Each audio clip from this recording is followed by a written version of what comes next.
Chapter 580. Zheng Xiu frowned slightly. Those familiar with her knew that this was a sign of her great displeasure. Powerful presences bloomed in the surrounding alleys of the imperial city.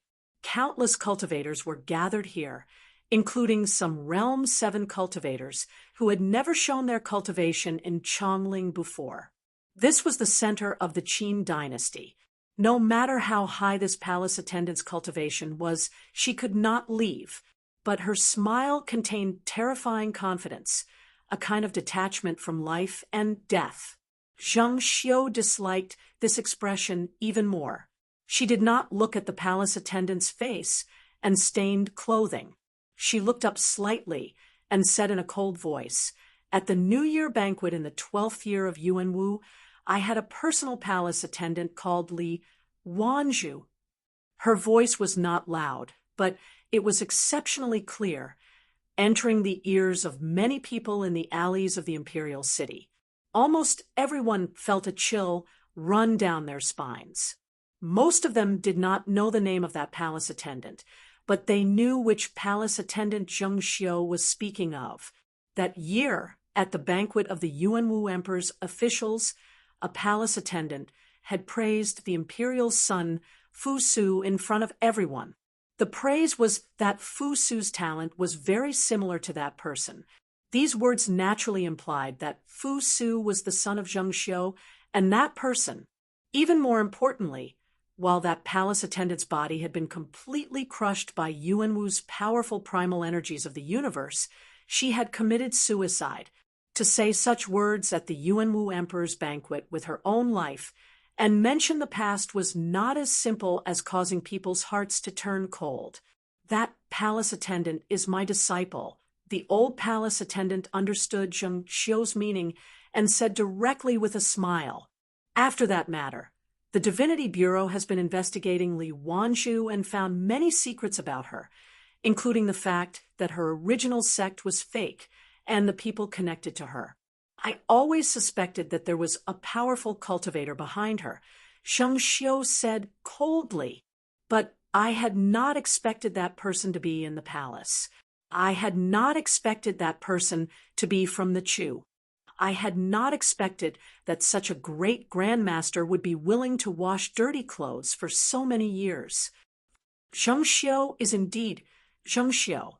She was able to tell that Li Wanzhu's cultivation method and mine have something in common just by looking at some of my qi. The old palace attendant's smile grew fainter. She said, "It seems that you still care about Yuanwu's feelings. Otherwise, why would you spend so much effort to investigate a palace attendant while remaining silent?" Zheng Xiu said expressionlessly, "As a wife, I naturally have to care about my husband's feelings." The old palace maid laughed like a man. "As a wife? Whose wife were you before? Do you need to care about anyone's feelings?" Zheng Xiu's expression did not change, but her jade-like fingers stiffened at this moment. "You're just scared." The old palace maid looked disdainfully at her. "What are you scared of? Is Fu Su really his son?" When the old palace maid said this, the air in the imperial city inexplicably stilled. Many suppressed inhales sounded in the senses of these cultivators. "You like to play with people's hearts too much. But do not forget, everyone has feelings. Yuanwu is a person, and you are a person." The old palace maid laughed again. She looked at her and said, "Playing with fire too much will lead to self-destruction. You probably regret forcing a Chu person to come out and die, but you did not expect to force out someone related to Li Wanzhu. I have to thank you for giving me a chance to say these words in front of these people. Also, I do not mind telling you, while I am from the Chu, Li Wanzhu you have investigated for so many years, you should know that she is from the Qin, from Chongling. Moreover, she deliberately said those words at the banquet, not because of my instructions, but because of her own choice. Just like today, I walked out on my own, not because of anyone else's instructions, but because of my own choice." Zheng Xiu was silent. She was thinking of something. In the end, she bowed her head slightly and looked at the palace maid. She asked, "Who are you?" The old palace maid thought for a moment, as though she needed to think of how to describe her identity. Many breaths later, she said, "I am from the Chu and also from the Bazin Kendo ground. At the same time, I was once the teacher of the former consort, Zhao, the present Empress Dowager of the Chu dynasty." The atmosphere in the imperial city became even heavier. These identities were too astounding. Zhang Xiu's eyebrows rose slightly. She said, "In this case, consort Zhao counts as someone from the Bazin Kendo ground. The Empress Dowager of the Chu dynasty is from the Bazin Kendo ground. I wonder what the Chu people think. Some things there is a great difference between admitting and not admitting. Some things are well known." The old palace maid laughed again and said, "Just like you, you are clearly Wang Jingming's woman. I don't know how many times you have done it with him, but you stole Yuan Wu and pretended to be pure. Does everyone in the world not know this, but not many dare to say it out loud?" These words were vicious and vulgar, but the old palace maid felt it was not enough. She said, "If you had not slept with Wang Jingming before betraying him, would you fear others saying that Fu Su is his son?" Zhang Xiu slowly turned around. This meant that she did not need to speak with this old palace maid, and did not want to see this person again. But at this moment, the old palace maid spoke again and said coolly, "When shamelessness reaches a certain level, you do not care about the process, only the final result. You do not care how others see you, how they talk about you behind your back. In the end, you sat on the throne of the Empress, controlled Jiaodong Commandery, controlled Chongling. In the end, Wang Jingming died, and I died here. But today, I stood out to die for the Chu.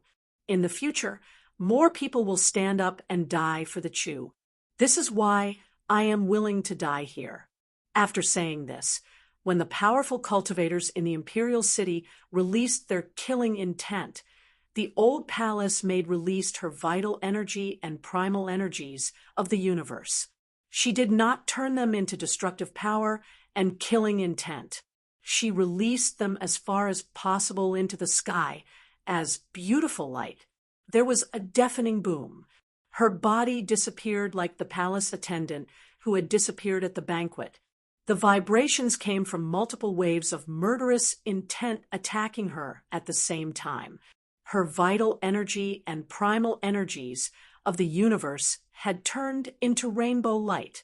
Everyone in Chongling looked in shock in the direction of the imperial city. A colorful beam of light shot into the clouds above, as if it had pierced a big hole in the sky. The scattered radiance was like countless colorful butterflies rushing out of the clouds, scattering outwards. In the eyes of ordinary people, this was a strange sight, but in the eyes of cultivators, this was a grandmaster burning her cultivation. In some inconspicuous corners of Chongling, there were some ordinary people who silently watched this unusual scene and then bowed their heads in greeting. Chapter 581. This old palace attendant had been nameless her entire life, but as Zheng Xiu's order spread through Chongling, as it was related to the deaths of tens of thousands of Chu people, not just her deeds, but even her disciple, the palace attendant Li Wanzhu, whose name only the high officials of the Divinity Bureau knew, was once again mentioned by the people of the world. Some people's deaths won fame. Some were records in the world of cultivators, but some people's deaths won more than that. When the news of the old palace attendant hiding in the Qin dynasty's imperial palace standing out in exchange for the lives of the 70,000 Yangshan commandery Chu people spread to the Chu, countless people in the Chu territory held a memorial ceremony for this palace attendant. Many Chu people even set up memorial tablets for this old palace attendant, and worshipped her like a god. For the army, this old palace attendant's death was an indescribable power. The armies of the Qin dynasty were famed for their bravery, but in the many battles that occurred in the Chu, Almost all of the Chu troops were braver and more fearless than the Qin troops. The most famous was the Battle of Yin Mountain Fort Deng. Fort Deng had more than 1,000 Chu soldiers, and a small half of them were the residents of Fort Deng who did not train much. But they encountered 20,000 Qin troops that had taken a detour to attack a supply route. This was a battle of mantises trying to stop a chariot. But these 1,000 Chu soldiers managed to stop the Qin army's multiple charges. Even though they were all killed in the end, no one fled. Each time the Qin army charged, all of the surviving Chu soldiers would respond with scornful laughter. Is your imperial son Fu Su Wang Jingming's son or Yuanwu's son? Even if they could not defeat you, they would spit a mouthful of bloody saliva on your face. This was the spirit of the Qin people. But now it was the Chu people's. What made the Qin army even more uncomfortable was that they could only be angry, but could not argue with the other on this issue. They could not dwell on this issue. Even many high-ranking Qin generals did not think that driving away the Yangshan commandery Chu people and forcing out such a grandmaster was Zheng Xiu's counterattack. They thought that Zheng Xiu had made another wrong move. Who is that old palace maid? When Zhang Sun Qianxue looked at Ding Ning and asked, Ding Ning and the old monk who had been following Ding Ning were only a few hills away from Fort Deng. Before this, Ding Ning had already predicted that such an army would take this route, but they were still too slow. Fort Deng had already been razed to the ground. War was like this. Even if some things were calculated clearly, it would still be too late. Although some cultivators were powerful, it was impossible for them to decide the outcome of a war with their cultivation alone.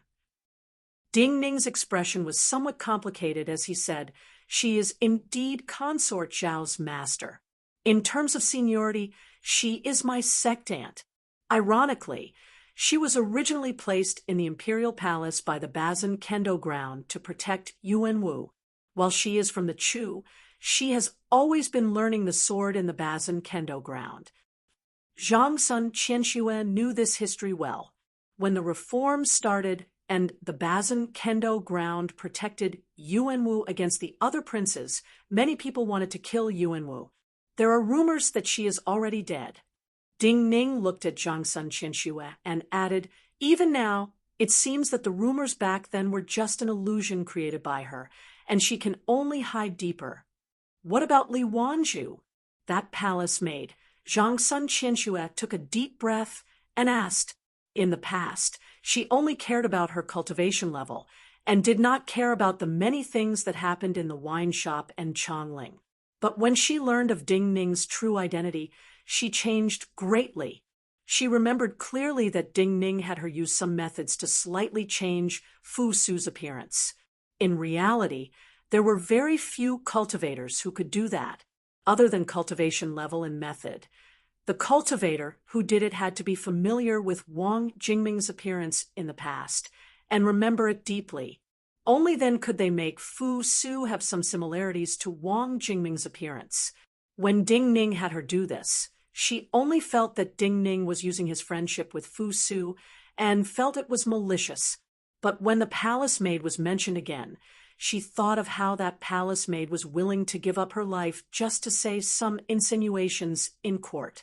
Then Ding Ning's viciousness should be related to that palace maid's death. Li Wanzhu is an orphan. She once had a sick younger brother. When I first came to Chongling, she and her brother were begging on the streets.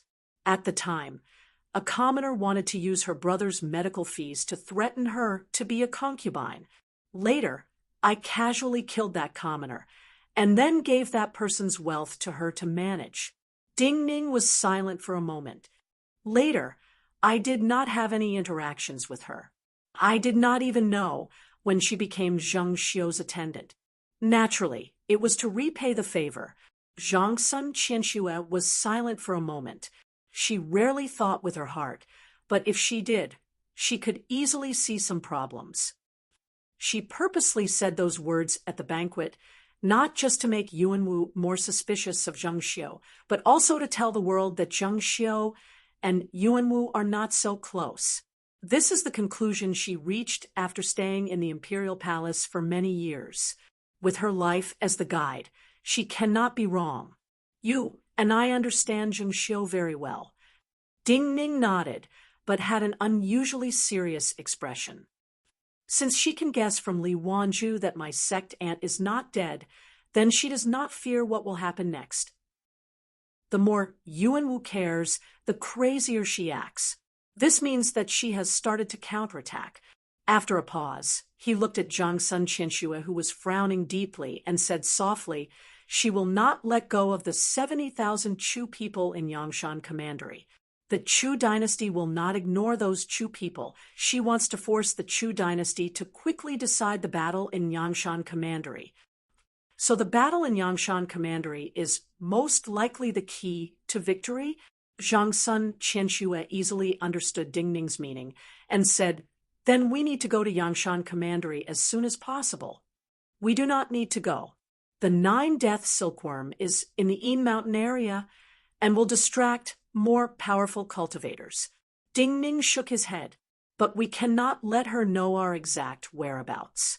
So we need to cut off all military communication with Wuji. What is it that gives you such confidence?" After speaking to Zhang Sun Qianxue, Ding Ning looked at the ruins of Fort Deng in the distance. Such a voice sounded in his mind. He understood Zheng Xiu too well. So, just from Zheng Xiu's actions, he could sense Zheng Xiu's strong confidence in this battle. It was like a powerful predator's desire to devour its prey. Some of his guesses were very accurate. At this time, shameless things were happening in Yangshan Commandery. The Qin army that had been escorting the 70,000 Chu people quickly retreated after receiving orders from Changling. Back then, Zheng Xiu had promised those officials that as long as there were enough Chu people to die in their place, she would not exile the Chu people of Yangshan Commandery.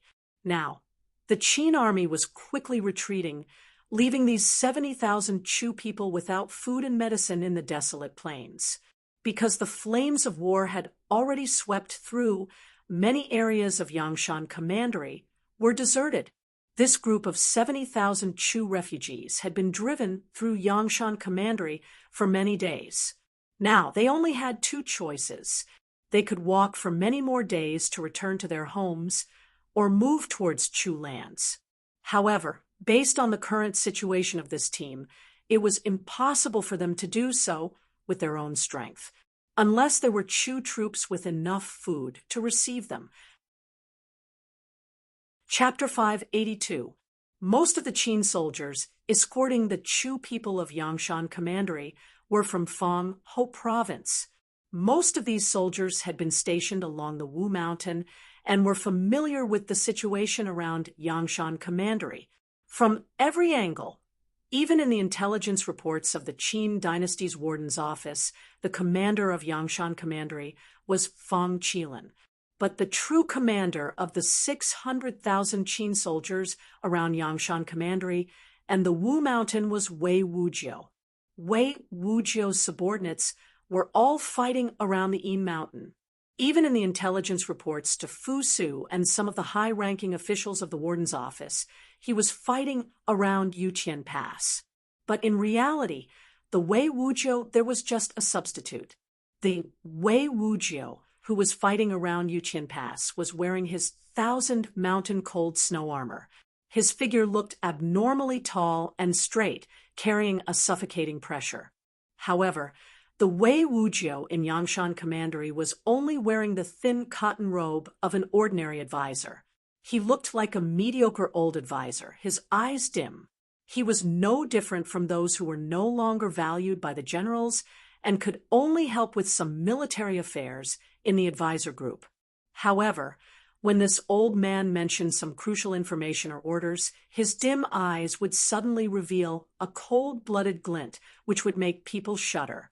She had him hide his identity and hide on the front lines of Yangshan Commandery, not because Zheng Xiu did not trust Fang Qilin's command, but because from the start, the focus of this battle was Yangshan Commandery, the mobilization of large amounts of grain and fodder, and Fu Su personally coming to the Yim Mountain front lines were just tactics to confuse the enemy in order to cooperate with her shameless methods.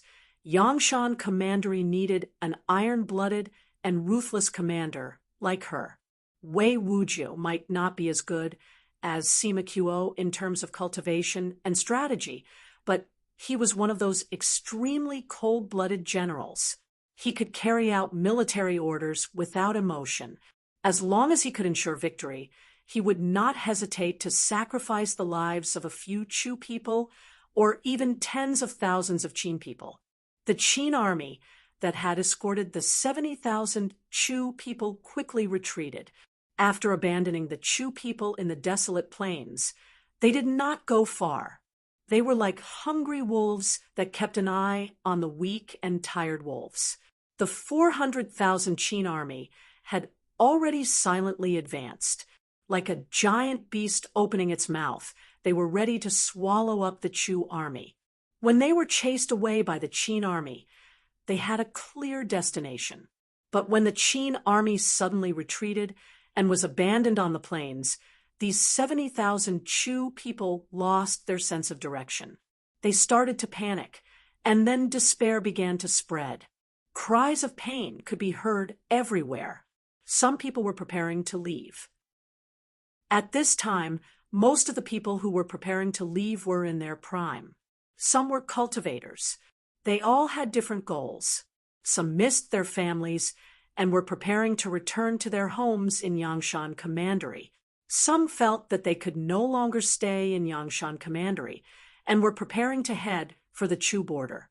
Among these people was a middle-aged man in a plain robe. The middle-aged man looked like a private tutor. His luggage was filled with books.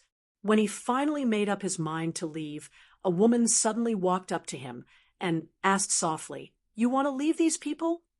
The middle-aged man was slightly startled.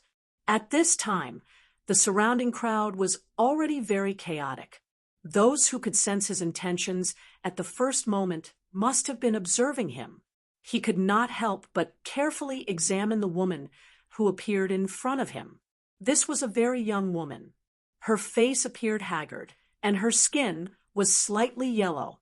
She wore ordinary and even tacky blue cloth robes, but she still appeared very pretty. He could not help but frown slightly. As far as he could remember, he had never seen this woman in the team these days, even though there were more than 70,000 people in this troop, and he could not have seen all of them, but it was an instinct of cultivators to observe everyone along the way. Even if he accidentally glanced at a silhouette, he would not feel so unfamiliar.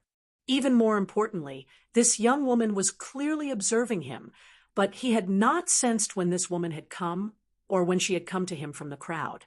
While he was slightly surprised, he still nodded and responded, "Yes, this woman had a unique presence, like a family member asking a question." She asked softly, "Where do you prepare to go? Back to Yangshan Commandery or to Chu?" The middle-aged man did not hide his thoughts and said, "Back to Yangshan Commandery."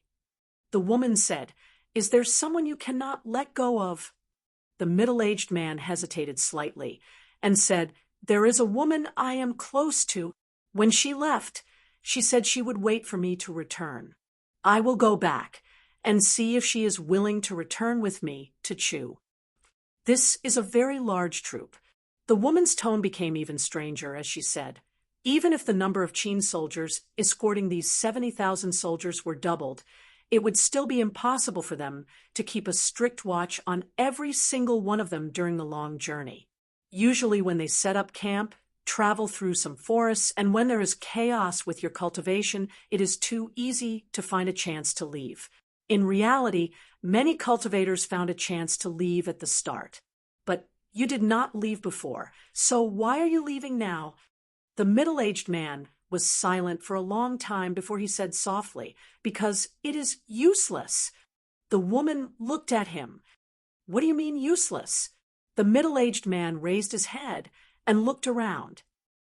Looking at the many despairing faces, he took a deep breath and continued in a soft voice, "Previously, because of the Qin army's restraint, we were all gathered together. We only knew to move forward without any other thoughts. Even if some people could not hold on and died, they would die on the way forward. The remaining people were still forced to move forward. But now that the Qin army has left, there are no more restraints.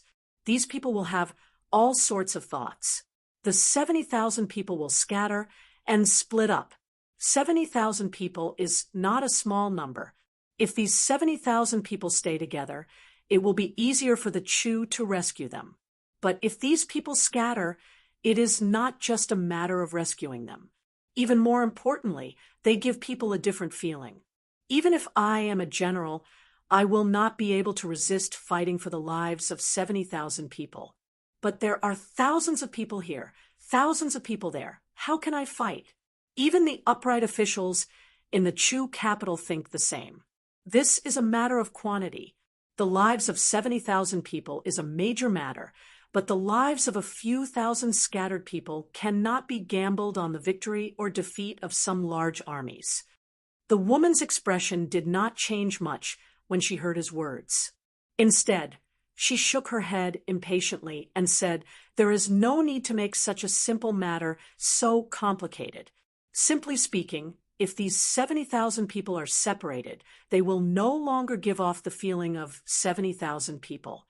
It will be a few thousand here and there, 10,000 there. After they are separated, the numbers will not appear large. You will suspect that the Chu army will not do its best to save them.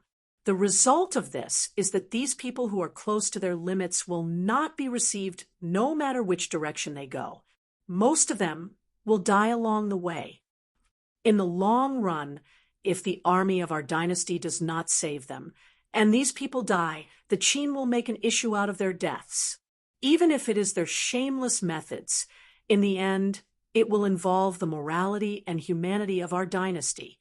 After saying this, the middle-aged man was silent for a moment, and then said slowly, "But the future has nothing to do with the present. I did not leave them before, because I felt there was hope, and I could do my best to help them. I am leaving now because I cannot bear it. I do not want to watch these people die miserably.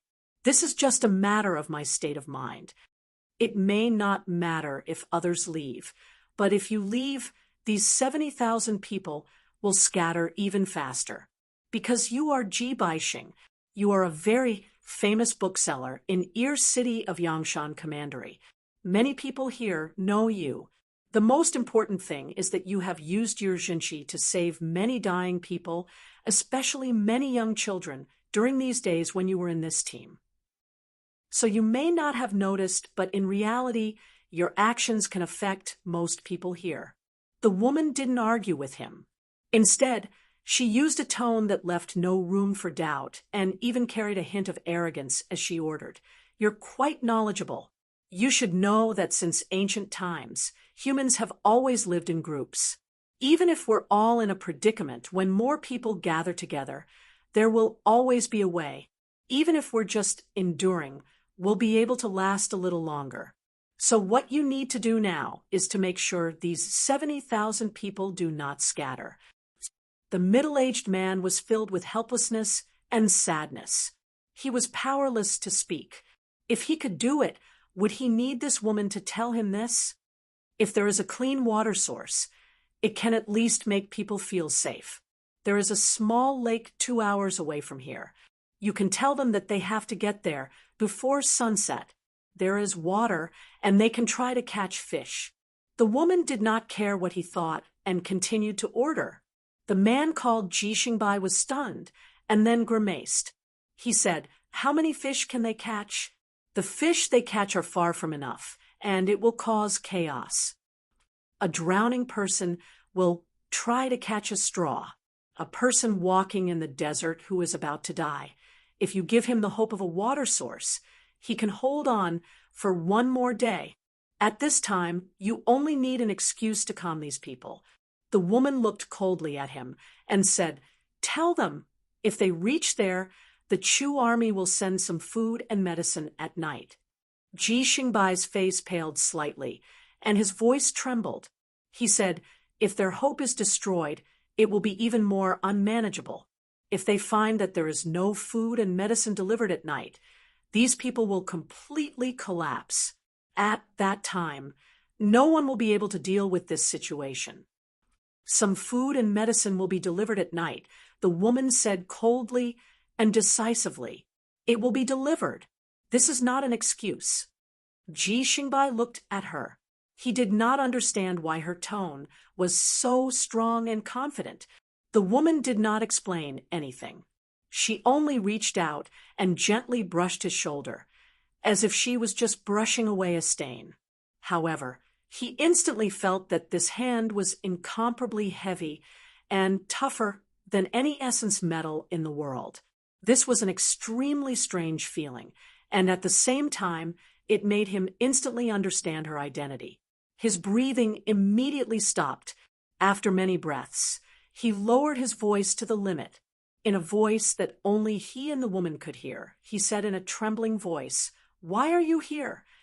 In reality, what he really wanted to say was, "How could you have sneaked into them so many days ago?" However, the words sneak in and sneak in were not enough to describe this woman. Chapter 583. The success of a stratagem does not depend on whether the stratagem is exquisite, but whether the stratagem has foresight and how thorough the person carrying out the stratagem can be. The woman did not look at Ji Xingbai, but at the Chu horizon. She said peacefully, "Tens of thousands of soldiers are escorting tens of thousands of people being driven away.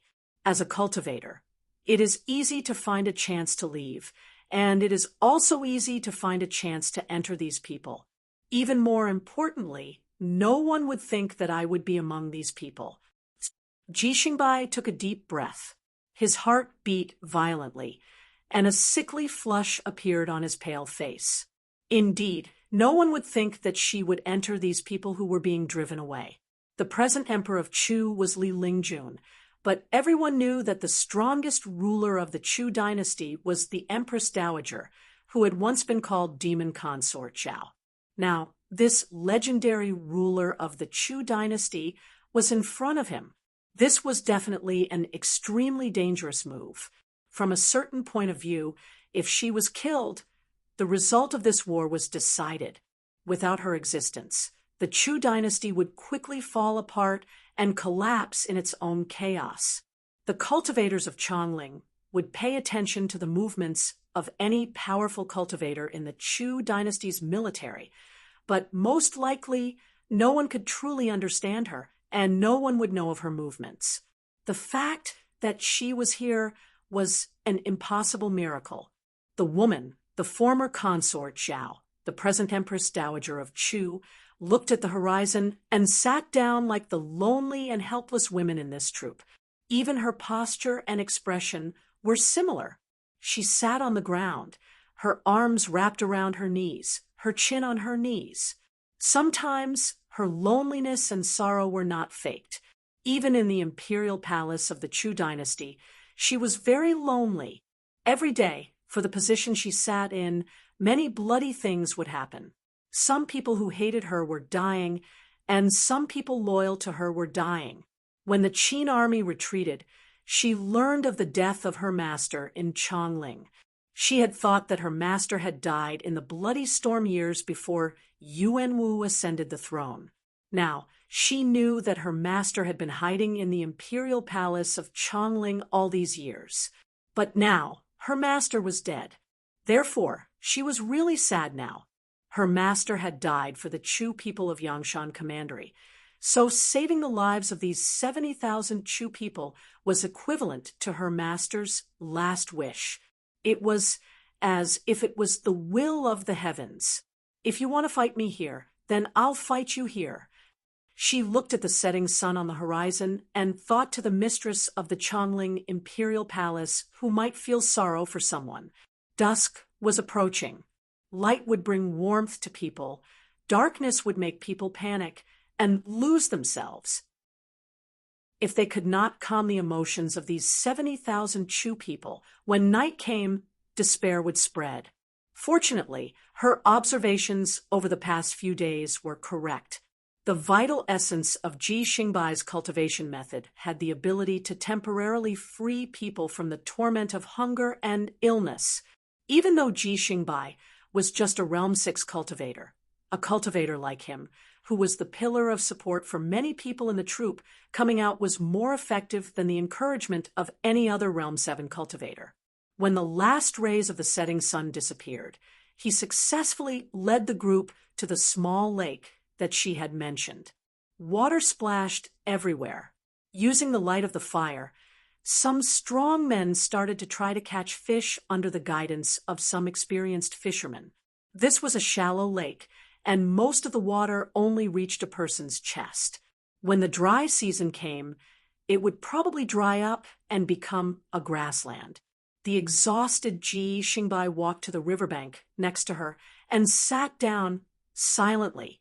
Having something to do could distract some people and bring hope.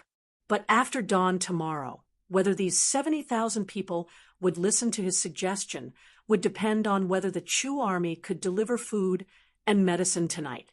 But even with her promise, how could the Chu army do it? 70,000 people needed a lot of food. Even if they had made arrangements, how could a Chu army of a similar number hide from the eyes and ears of the Qin army and safely reach here? He could not help but have some suspicions, but he did not dare to question it. He did not even dare to look at and converse with that woman in case she appeared special. Consort Zhao, like other women and children, chose to sit on dry grass. Her gaze seemed to be on the people fishing in the shallow lake, but in reality, she was looking at the other side of the lake. Without any warning, Ji Xingbai's breathing suddenly became difficult. He sensed the ground suddenly trembling. This trembling came from the other side of the lake. At this time, other than cultivators like him, the Chu people gathered by the lake could not feel the trembling from the distant ground. But in just a few breaths, he was certain that this was the trembling from countless iron hooves hitting the ground at a high frequency. This was an army running, and at a speed far exceeding the usual limits of a cavalry army. The speed and frequency of countless iron hooves hitting the ground made him feel an aura of recklessness. He suddenly understood something. He stood up, his throat choked, and his eyes filled with hot tears. Extreme speed. Only by disregarding the safety of the steed and squeezing out the life force of the steed beyond the limit could one reach such speed. In the span of 10 breaths, after he stood up, those able-bodied men who were fishing in the lake first sensed something strange. They saw the strange ripples on the surface of the water, and then heard the noises surging in the darkness from all directions. That was another army running, the iron hooves hitting the ground, but they could not match the speed of the previous army. That army did not care about anything, and like a gust of wind, they furiously charged towards the shallow lake. Ji Xingbai could not control his emotions. In the darkness, he turned his head and glanced at Consort Zhengxiang on the shore behind him. He saw Consort Zhengxiang was still sitting and seemed to have merged with the ordinary women and children, but her face was indescribably solemn. Pew, pew, pew. The thunderous hooves were suddenly covered by the sound of the air being torn apart. Streams of fire appeared in the air, accompanied by even more small black shadows. Those were arrows, seal weapons, and could be the flying swords of cultivators. Countless loud roars rang out from the army that was madly charging towards the shallow lake like the wind. However, no one cared about the arrows or flying swords that reaped lives. The loud roars and shouts that connected together only caused the army to speed up again. The air was filled with the smell of blood and explosions. The trees and reeds on the shore were smashed apart by the black shadows. The cracking of branches and the cracking of bones mixed together, causing the Chu people on the other side of the lake to open their mouths, unable to breathe. They seemed to be petrified as they looked at this scene they had never seen before. The galloping horses charged out of the shore, smashing forward like meteors, pushing aside the trees and reeds, and then smashing hard into the lake. Countless rays of golden light fell from the sky, and even more rays of golden light pierced into their bodies as they charged down. The air on the other side of the lake was filled with metal wind, flowing fire, killing intent, and death. Batches of unimaginably fast cavalry did not care about everything that fell towards them. They charged forward, were killed, and charged into the lake. This scene did not just exist for a moment, but lasted for a long time. Soon, the water of the shallow lake was dyed red. Even in the darkness, one could see the deep color of blood. When all the shouts and roars finally disappeared, there were no longer any wild horses crashing into the lake with their riders. The metal flowing in the air finally disappeared as well. Only a few clearer sounds of horse hooves beating on the ground restlessly could be heard, patrolling the surroundings. At this time, many Chu people started to breathe again, and many people started to cry. Some people looked at the bodies of the horses and soldiers floating on the surface of the lake, and started to understand what had happened. Their bodies started to tremble. Ji Xingbai's hands were also trembling. He was not a general, but even if he was, he might not have seen thousands of cavalry die in such a way in front of him. He looked at the other side of the lake. In the remaining light, he could see the figures of cavalry in black armor as they retreated. His hands were cold, but his body was hot. His blood seemed to have disappeared and started to burn inside his body. Have people salvage the horses and the bodies. The bodies need to be taken care of quickly, otherwise the water will be polluted. But at this time, a cold voice reached his ears. He knew that this was Consort Zheng Xiang's voice. He also knew that this coldness was not due to cruelty and heartlessness, but targeted at their enemies. The food they brought with them is not enough to last long. We need to smoke the meat of these horses as soon as possible. Try to give up on the useless sorrow. If the 70,000 people exchanged for the lives of these 4,000 people is not as good as these 4,000 people, then the Chu dynasty will really die. On the shore, her head was bowed as she said these words into Ji Xingbai's ears. Chapter 584. From the riding skills of these 4,000 cavalry, their charging speed, and their fearless presence, Ji Xingbai could conclude that this cavalry was one of the most elite cavalry armies of the Chu dynasty. If such a cavalry army was equipped normally, it would not be like today, when they did not even wear light armor. Their combat power would far surpass tens of thousands of ordinary people. Even if they could not kill 70,000 ordinary people, it should not be a problem for them to completely crush them. But in terms of combat power, that old palace attendant who had committed suicide in the distant Chongling imperial palace, a grandmaster like her, was better than these 70,000 people. Some things could not be measured so simply. Ji Xingbai looked at the blood-dyed lake. He saw many young people who had come ashore go back into the water. Before he spoke, these young people started to pull out the corpses of the cavalry. More and more people went into the water, including many people who had been crying out of despair. The corpses of the soldiers were first dragged from the water near the other shore to the shore, and then the food and horses. This was a difficult journey across half of the lake, but no one seemed to feel tired tonight. Earlier, in order to make these people follow him to this lake, Ji Xingbai had used all the means at his disposal. But this night, he did not need to say anything. He just stood there and watched the scene as if he was a statue. Many women and children were washing the corpses of the soldiers. Other than starting to process the food, medicine, and horses, many people silently put on the weapons the soldiers had carried, including the arrows and other sharp weapons that had been stabbed into their bodies. There were still many stifled cries and shouts in the group, but there was a great power that spread through the crowd. Ji Xingbai knew that after tonight. This kind of power would not just spread in the hearts of the people by the lake, but would spread to more places in the Chu realm. Tang Zhifeng, looking at the mountain at night, is a black mass. What can you see? Isn't it too boring? It is boring to run out at night and not see anything clearly from far away. It is not only boring to look at the mountain. You're right. Since I'm bored, I might as well accompany my brother to get some fresh air. On the Yin Mountain battlefield far from Yangshan Commandery, there were countless Chu tents in the darkness. On a hill among these tents, there were 7 figures standing silently. 6 of them did not speak, and only one person was talking to himself in boredom. The people around him were already used to his weird habit of talking to himself whenever he was excited. After living in seclusion with Tang Mei for many years, they knew each other like the back of their hands. Just like tonight, even the strategists of the Chu generals could not detect the intentions in Tang Mei's orders.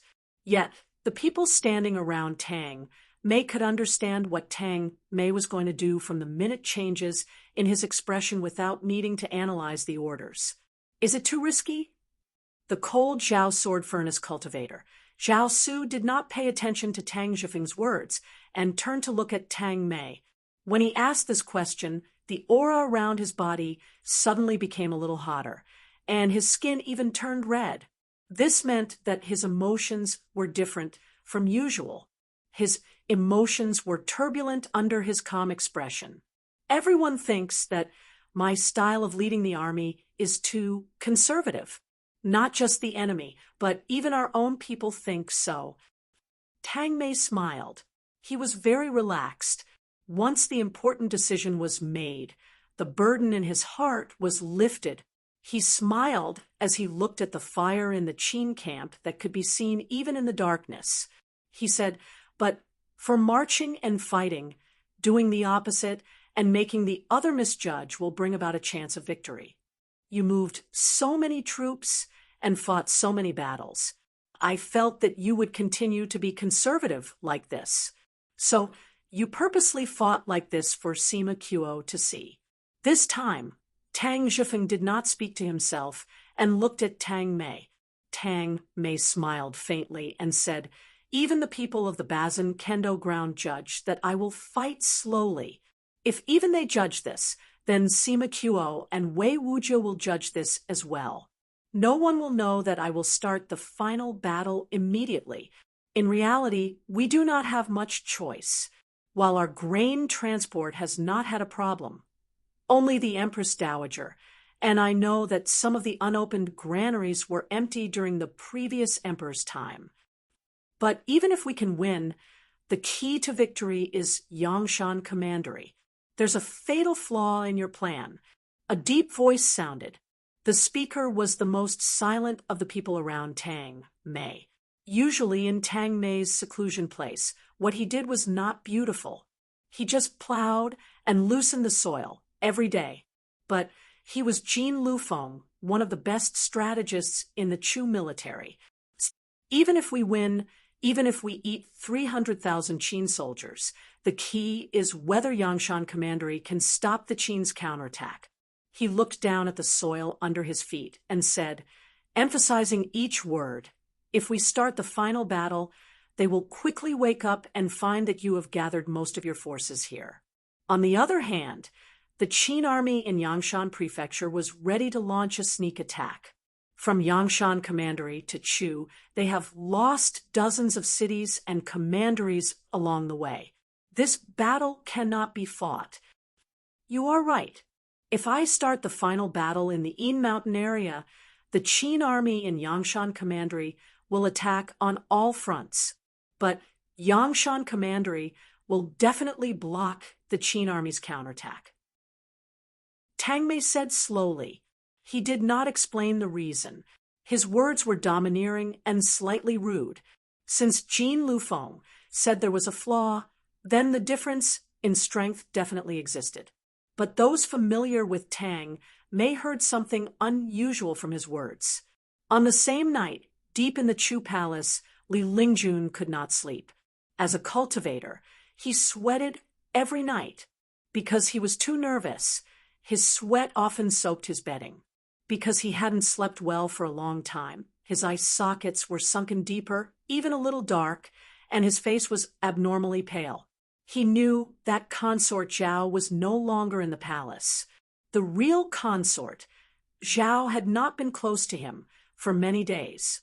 He did not know where she had gone, but he had not revealed this information to anyone. He strictly guarded this secret, so he knew that Zheng Xiu's hidden pawn was not him. Then if it was not him, what was Zheng Xiu's strongest move? Because he could not think of it, he felt an inexplicable terror every day. On the same night, a man who rarely slept was walking on a mountain in the Yin Mountain battlefield, looking down at the camps of the Qin and Chu dynasties like an eagle. Chapter 585. The sun rose, the stars disappeared, and the night disappeared. A sentry of Qin army woke up early in the morning and crawled out of his tent. He took a bowl of vegetable soup with minced meat from a large pot placed on a stove not far away from the tent, broke a few pieces of dry bread, and had a hearty meal. When he climbed up the Arrow Tower and took over the sentry at the front to look at Tianqi City, his slightly satisfied gaze even showed a hint of sympathy. Tianqi City was one of the important border cities of the Chu dynasty on the Yin Mountain border. Yet when Sima Qiuo and his 200,000 troops had slowly advanced, Lian Bo's elite cavalry had ambushed and cut off the connection between Tianqi City and the other Chu border cities. Now, Heavenly Awakening City had completely become a lone city surrounded by enemies. Many of the Qin soldiers even called this city Heavenly Forsaken City when they joked around. The Chu army was continuously retreating under pressure. This border city seemed to be fated to be abandoned. After being besieged for many days, the Chu army in this border city had suffered heavy casualties. Not just food, but even water was close to being cut off. The present military power of the Qin dynasty was completely different from the past. It was not just in the number of cultivators in the army, but also in the food. Ordinary Qin soldiers could clearly feel it, thinking about how they could eat so well for the first meal in the morning, while the Chu people in the devastated border city could only eat bark and grass. This Qin sentry unconsciously felt some sympathy. But even so, the Chu army in this abandoned border city was extremely tenacious. In the past few days, the Qin army, 3 times the size of this border city, had attacked more than a dozen times. Some powerful cultivators had even charged into the streets, but relying on some seal weapons the Chu army inside, or rather, the Chu people, still managed to defend this city. When the Qin sentry thought of this, the hint of sympathy in his eyes disappeared and turned into seriousness. But in the next moment, his expression suddenly froze, and his eyes were filled with shock. Many strange reflections and smoke appeared on the distant horizon. Some of the golden reflections and smoke pillars were the Qin army's means of communication, and should have come from the vanguard of the Qin army. More of the reflections came from armor and weapons, and the light from the seal weapons when they gathered primal energies of the universe. The black mass of cavalry began to fill his vision. At least 10,000 elite cavalrymen were marching towards the border city like a tidal wave. Using a seal weapon on the turret that could improve his vision, this Qin sentry saw that behind the tens of thousands of elite Chu cavalry, there were endless chariots. What shocked him even more was that many chariots were dragging rare large seal weapons behind them. They were like small mountains or like ships and palaces moving on the ground. The duty of a sentry like him was to be the first to discover the enemy and warn. But now there was no need for him to warn because he was not the sentry at the front. Even more importantly, The golden light and smoke in the distance had clearly told all the Qin soldiers here that this was not a small Chu army, but a true army. The turrets at the border of Tianqi City were naturally much taller than the arrow turrets that the Qin army had built. The Chu soldiers on top of the turrets could see more clearly than the Qin soldiers. Looking at the army that seemed to cover the sky, and the 7 metal statues that were 60 feet tall, these Chu soldiers could not help but sink into shock. These tall metal statues were the image of celestial maidens. They were bronze and densely covered in sapphire blue lines. Each metal statue was surrounded by 9 chariots. There were multiple cultivators on each chariot, and among these cultivators, there was one person holding a short, stick-shaped bronze seal weapon. This was the strongest seal weapon of the Chu army that the world knew was flying heaven. Each seal weapon needed 9 Realm 6 cultivators to activate, and each attack was far more powerful than an ordinary Realm 7. There were only 16 of these seal weapons, and they only existed in the main army of the Chu dynasty. So this was not a strategic counterattack, but a mad final battle of the army. Looking down from the sky, Tianqi City was a nail in the Qin army's defense line. The Qin army was mostly dressed in black robes and armor like a black sea. On the other side, the Chu army was mostly dressed in blue armor and spread out like a river. In the plains far from Tianqi City, where the pillars of light and smoke were shooting out, the vanguard of the Qin army was fighting with the vanguard of the Chu army. Arrows, flames from seal weapons, blood, limbs, and metal pieces flew through the air. The Qin army clearly had not been prepared and was retreating in front of the Chu army's mad attacks. In the sand table of the Qin army camp, Tianqi City was only a slightly larger flag. The usually empty camp was now filled with high-ranking generals and strategists of the Qin army waiting for orders from Sima Qiu, who had a grim expression.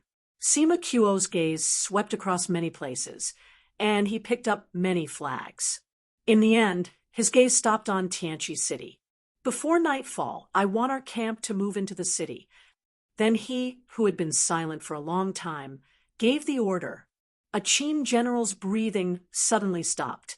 He had followed Sima Qiu for many years and knew that Sima Qiu's order meant that the 300,000 Chu soldiers would fight to the death while their rear army would advance and take down Tianqi City before nightfall.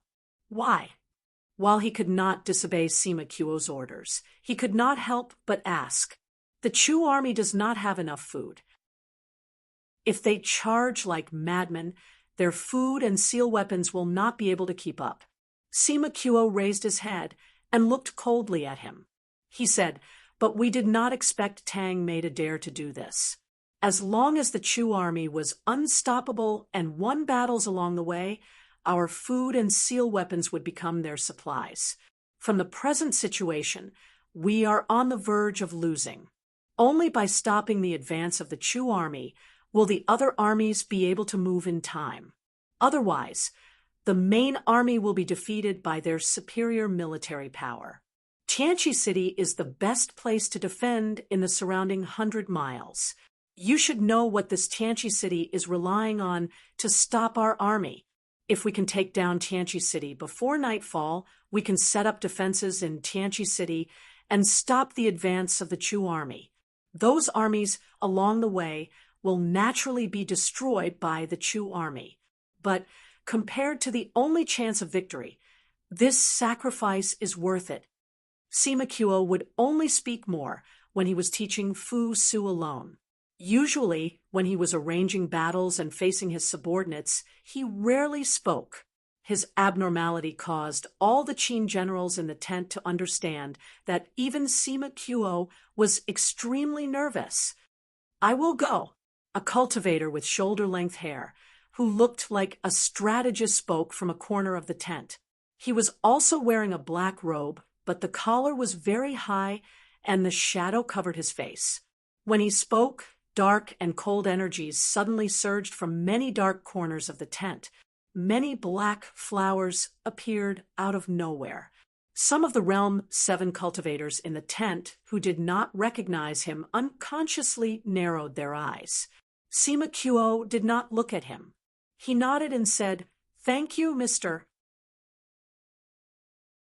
Chapter 586. Who is this person? After this cultivator left the camp, an official of the warden's office could not help but ask in a low voice behind Sima Qiu. From Tang Mei's performance, everyone had greatly underestimated Tang Mei's abilities. Since Sima Qiu had set the location of the final battle at Tianqi City, then Tang Mei would likely have considered this possibility. There would be powerful cultivators coming to Tianqi City to help. What would decide who this city belonged to before nightfall was the battle between these powerful cultivators. Clearly, this cultivator, who looked like a strategist, cultivated the path of Yin and ghosts. Cultivators who cultivated this method had a harder time reaching Realm 7 than ordinary cultivators, but once they succeeded, they were harder to deal with because of their strange methods.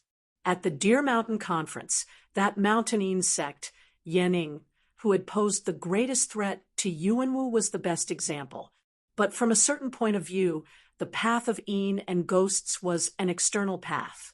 Placing the key to victory on people the warden's office was unfamiliar with was not as reassuring as placing it on those grandmasters they knew. There are not many exiles on the Bazin Kendo ground. He is the one who has killed the most. Sima Qiu glanced at this official of the warden's office and said, "He did not come here because of me." Ghost. The expressions of the surrounding officials suddenly changed. That official from the warden's office was incomparably pale.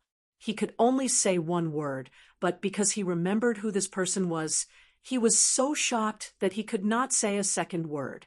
What do these Chu people want to do? Wei Wujiu walked out of the tent and looked with a dark expression at the dust of the distant Chu territory. The Yin Mountain and Yangshan Commandery were very far apart. This meant that the two battlefields could not exchange information in a short time.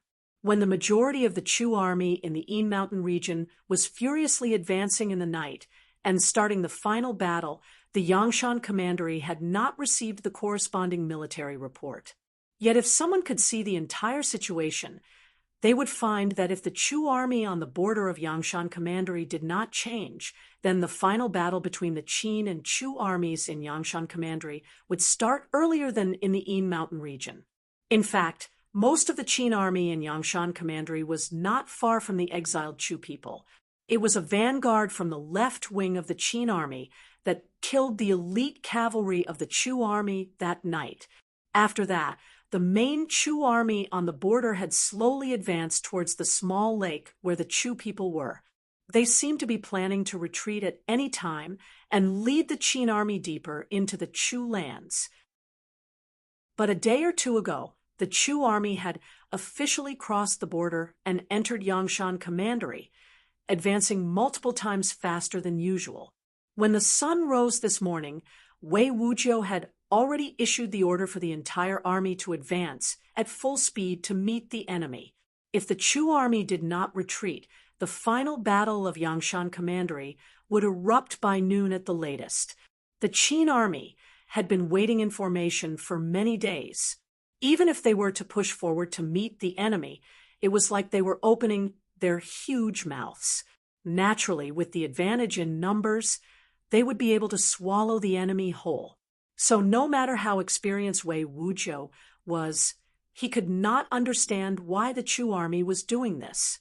In his view, the only possibility was that a great problem had occurred in the imperial court or the military of the Chu dynasty. Why is it like this? Wei Wujiu was not the only one who could not understand. Even Ji Xingbai could not understand. But unlike Wei Wujiu, he knew who to ask this question. There is no why. Consort Zhao looked at the growing dust and responded in a voice only he could hear. This is something that was agreed upon. What is agreed upon? How can we win? Ji Xingbai could not understand even more. Consort Zhao did not answer, like she did not hear his words. She looked silently at the sky of the Chu territory she was facing. The chaotic clouds gathered and were as heavy as a city. Then they were crushed into flowing fire by primal energies of the universe. The world started to shake. Regardless of whether she understood or not, hundreds of thousands of Chu soldiers and hundreds of thousands of Qin soldiers collided in front of her and the 70,000 Chu people. The Chu army formed into an arrow shape and stabbed into the Qin army formation. The Qin army wanted to surround the Chu army in a wild goose formation. Countless hooves stomped on the ground, and the dust started to dance like dragons. Countless swords and soldiers met, and the dust was filled with blood and limbs. Because of the chaotic primal energies of the universe, the plains formed countless whirlpools that swept up living horses and soldiers. Even the heavy chariots and seal weapons, as well as the arrows and flying swords flying in the air, were not spared. They were swept into the air and then thrown down. This was an unimaginable battle. Ordinary cultivators, under such chaotic energy turbulence, could not gather primal energies of the universe. They could only rely on their vital energy and the primal energies of the universe stored in their bodies to fight. Their power was greatly reduced compared to ordinary soldiers. The intertwined armies had become a true giant millstone, a true Azura field. The place where the two armies had first clashed was 30 miles from the small lake where the 70,000 Chu people were. Even so, the gusts of wind still brought down large amounts of metal fragments and pieces of flesh. There were even some light flying swords that had fallen into the lake. As time passed, the main battlefield grew closer to the small lake. Many lines of blood started to seep out of the clear lake water, where the small lake faced the battlefield. The soil of the battlefield was soaked in blood and sticky. When powerful forces landed on the ground, what splashed up was no longer dust, but waves of blood. The burning sun in the sky was entangled by the blood clouds and gradually dyed red, turning into a blood sun in the clouds. The cavalry on both sides had almost all disappeared. Even the chariots had lost their original use. It was hard to form a perfect formation in the muddy pools of blood. In the countless intersecting battle groups, there were no longer any elaborate arrangements. Only the instinctive killing of each other existed. Even though the light had dimmed, and the chaotic primal energies of the universe still swept through the battlefield, most of the dust had dissipated, and people could clearly see the scene of this enormous battle. Ji Xingbai's body had trembled with the ground at the start. Now his soul seemed to have left his body, and he seemed to have lost all feeling in his body. He was not a general, but from this perspective, he could faintly see the direction of this battle. At the start of the battle, the Chu army was still able to advance and push the Qin army back. This meant that the Chu army had the advantage at the start of the battle. Yet he saw that many of the giant seal weapons of the Chu army had fallen, and the Qin army at the flank was still able to advance. The Chu army's advantage was disappearing, and they seemed to be unable to stop the Qin army from surrounding them. If there was no miracle, then the outcome of this battle would not be one side losing tens of thousands of troops, but the Chu army being completely wiped out. Where was the miracle? He saw that the Qin army seemed to have some reserves that had not truly entered the battlefield. Some of the light cavalry hidden in the rear were clearly used for the final chase and harvest. Ji Xingbai could not help but turn to look at Consort Zhao, hoping to get an answer from her eyes. The moment he turned his head, he saw that her eyes seemed to be burning. The burning feeling came from the exceptionally bright flame in her eyes. She had been watching all this time, but now she started to walk. Chapter 587. At the start, no one noticed because she did not walk fast and dress normally, but when she walked out of the edge of the crowd by the lake, passed by the strong men and even cultivators, and left the crowd, she naturally attracted the gazes of the Chu people by the lake. These Chu people temporarily pulled their gazes away from the battle between gods and demons in the distance and looked at her. "Miss, come back." Many women who were originally terrified to the extreme were the first to shout.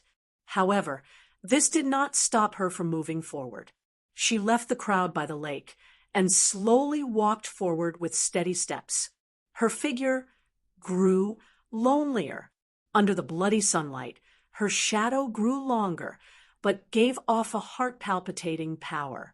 Many people started to realize what she was going to do. Their breathing and bodies grew heavier. Ji Xingbai was the only cultivator among these people who knew her true identity. Seeing her walk, he first thought of his family. He knew very well that if he followed her to the battlefield, he would never be able to see the family he longed for day and night. However, when he looked at her back, his feet started to move unconsciously. He became the second person to leave the edge of the crowd by the lake. Before this, Consort Zhao had been unknown among these Chu people, but he was different. Many times, he was seen as the person who saved these Chu people. When he walked out of the crowd, he walked faster towards the woman in front of him. He walked towards the battlefield without looking back. More and more people started to walk out of the crowd towards the battlefield. These people seemed to have invisible ropes on their bodies, leading more people out of the crowd and away from the relatively safe shore of the lake. "If we die, then we die." Someone let out a sigh before walking out of the crowd. This kind of voice was like a pebble that broke the silence. "If we die, then we die." More such voices sounded, and in the end, they became shouts. "Fight! Revenge! Revenge for our dead brothers and family!" Furious shouts erupted like a volcano. It wasn't just the robust men and cultivators. Even the unarmed women and children in the crowd, who were still crying, began to follow the people in front of them. And then they began to run. The 70,000 Chu people were dressed in all kinds of clothing, extremely haggard. But at this time, as they ran, the water in the shallow lake started to vibrate with their footsteps. Droplets of water left the surface and jumped up. Revenge? Revenge for what? A Qin reserve cavalry occupying a hill looked coldly at these Chu people. When these Chu people started to leave the lake and run, the general leading the cavalry sneered in disdain. With such a great battle erupting, the Qin army naturally considered the 70,000 Chu people here. Especially when this reserve cavalry had participated in the encirclement of the Chu army that had sent grain that day. He had never doubted that these Chu people who saw the Chu army charging without regard for their own lives would be aroused from their bones and throw themselves into battle. But was this kind of blood useful?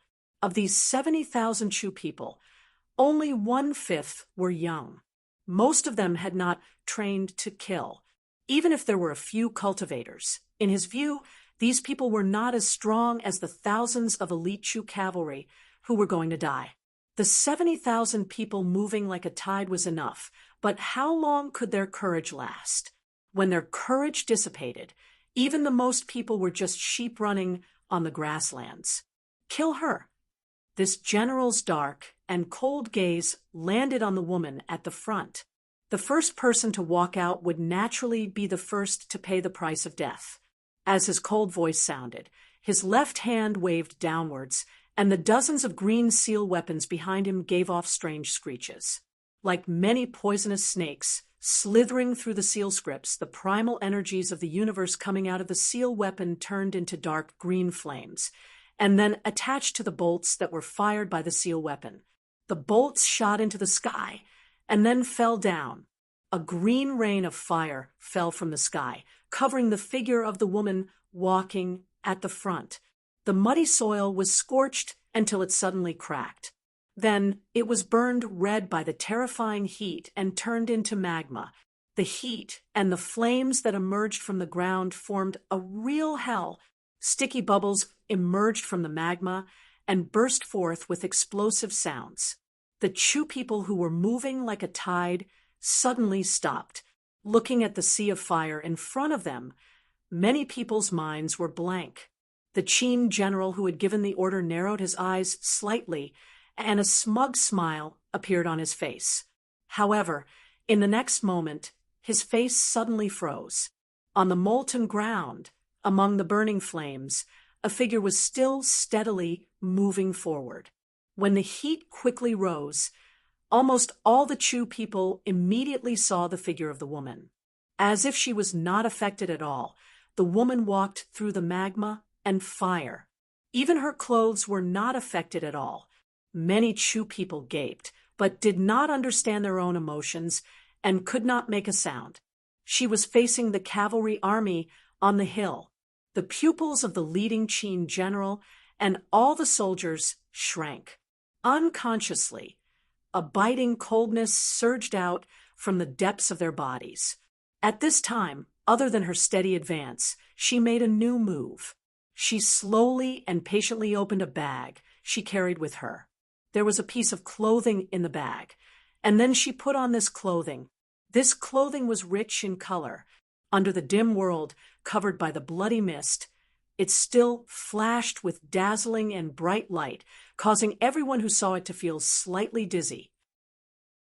The most important thing was that the embroidery on the robe was a dancing phoenix. This was a real phoenix robe.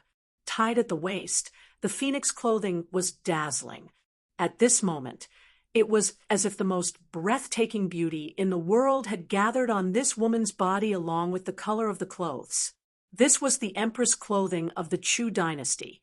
Only the legendary demon consort of the Chu dynasty, the present Empress Dowager, could possess and wear such clothing. Only she could possess such a presence that could cause the world to change color and possess such beauty and majesty. She is the Empress Dowager, Holy Empress Dowager. In the next moment, these 70,000 Chu people went completely mad. In the various generations of history, the legendary holy emperors had led their armies into battle. Yet no holy emperor had ever put himself in danger like this. He was not in the middle of the army, but fearlessly walked at the front of the army alone. These 70,000 Chu people went completely mad. After a moment of pause, they started to run even more furiously. Many of the Chu soldiers in the distance started to notice the abnormality here. They started to hear the mad and hot-blooded shouts. Then they started to see the dazzling color. Then these Chu soldiers started to go mad. The battlefield was like a landslide. Mad shouts spread deep into the battle formation and exploded. Kill! Their pupils contracted to their limits and turned blood red. The Qin general on the hill gave a beast-like roar after he stopped breathing for a moment. Without waiting for the army behind him to move, he charged furiously. The red warhorse under him was wrapped in the primal energies of the universe that were furiously surging out of his body. It seemed to fly and burn like a red cloud. The entire army attacked. The cavalry behind him went mad as well, charging madly towards that gorgeous color. Both this Qin general and the cavalry behind him knew the cultivation of this legendary demon consort, Zhao. Many of the nobles in the Chu capital who had tried to overthrow her rule had been suppressed by her hands. Yet they also knew that even if their cavalry could not kill this woman, if the army behind them could kill this woman, then this battle would end. With a mournful roar, the general at the front leaped high into the air with his warhorse. His vital energy and energies started to burn. He even drew out the blood of his warhorse and gathered it into the seal scripts on his sword. The blood-red sword in his hand turned into a bloody cloud dozens of feet long that charged viciously towards Consort Zhao's chest. Yet in this moment, Consort Zhao disappeared from his sight. Then he saw her hand appear on his forehead. It is useless. Even if this is a surprise army, even if you can charge into the flank, it is not enough to change the result of this battle. Before his forehead shattered, he viciously spat out a mouthful of saliva and said to the woman. Chapter 588. The bloody cloud, dozens of feet long, and the headless corpse of the general fell behind Consort Zhao. Consort Zhao's fist was not tainted by any blood, like the purest white jade. She continued to walk forward steadily towards the berserk cavalry that was swarming in front of her. 3 flying swords flew over with shrill howls, attacking her forehead, chest, and back. Following the 3 flying swords were 4 cultivators at the front. They jumped off their horses, the primal energies of the universe around them burning like flames. Their speed towards Consort Zhao was close to the 3 flying swords. The 3 flying swords and the 4 cultivators formed a powerful formation, sealing off all of Consort Zhao's paths of advance and retreat. Facing the attacks of the 3 flying swords and the 4 cultivators, Consort Zhao's steady steps did not seem to change, but the power erupting from her feet changed greatly, and her body started to accelerate. She didn't make any extra movements and simply charged forward. Her body hit the flying swords and then the 4 cultivators in front of her. There was a loud explosion. The swords broke, the bones shattered, and the flesh scattered. The 3 flying swords broke in half, and the bodies of the 4 cultivators turned into pieces of flesh that flew outwards. Consort Zhao's body passed through the flying bloody mist and started to walk at the same pace as before. Her expression did not change at all, as though all of this had nothing to do with her. Her skin was especially white and tender under the luster of the beautiful phoenix robe. It was as if it could be broken by the slightest breeze. No one would be able to associate her body with the world's hardest metal. It really is her.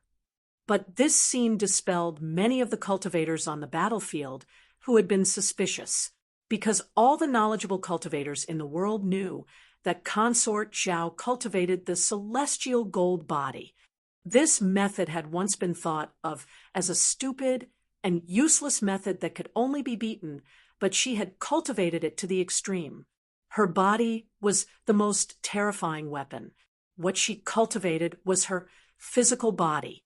The Chu people behind her seemed to wake up as they saw the 3 flying swords break when they hit her. They saw the 4 cultivators turned into flesh and blood by her simple and crude attacks. Saint Empress Dowager. The shouts that burst out at this moment were like a landslide. All of the Chu people who just now had stopped in shock shouted and started to run again. Their bodies and minds were in a state of frenzy that forgot fatigue and pain. Their feet stepped on the magma ground that had just formed. They did not seem to feel the burning soles and the smoke rising from the soles of their feet. The Chu army, who had fallen into a bitter battle, exploded with shouts.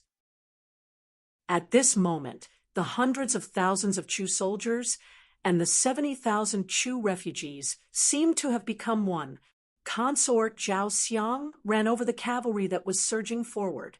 Her fists punched out, casually. As she walked, she was like an enormous hoe that plowed through the Qin cavalry. She easily cut through the army from the middle and created a blood wave that surged to the sides. Pew, pew, pew, pew. More and more sounds of flesh being pierced rang out. The Chu people behind her surged forward. Many Chu people fell at the same time, but this elite Qin cavalry disappeared, drowned in the surging tide of people. Consort Zhao Xiang looked up. Only now did her expression change, and a hint of pride appeared.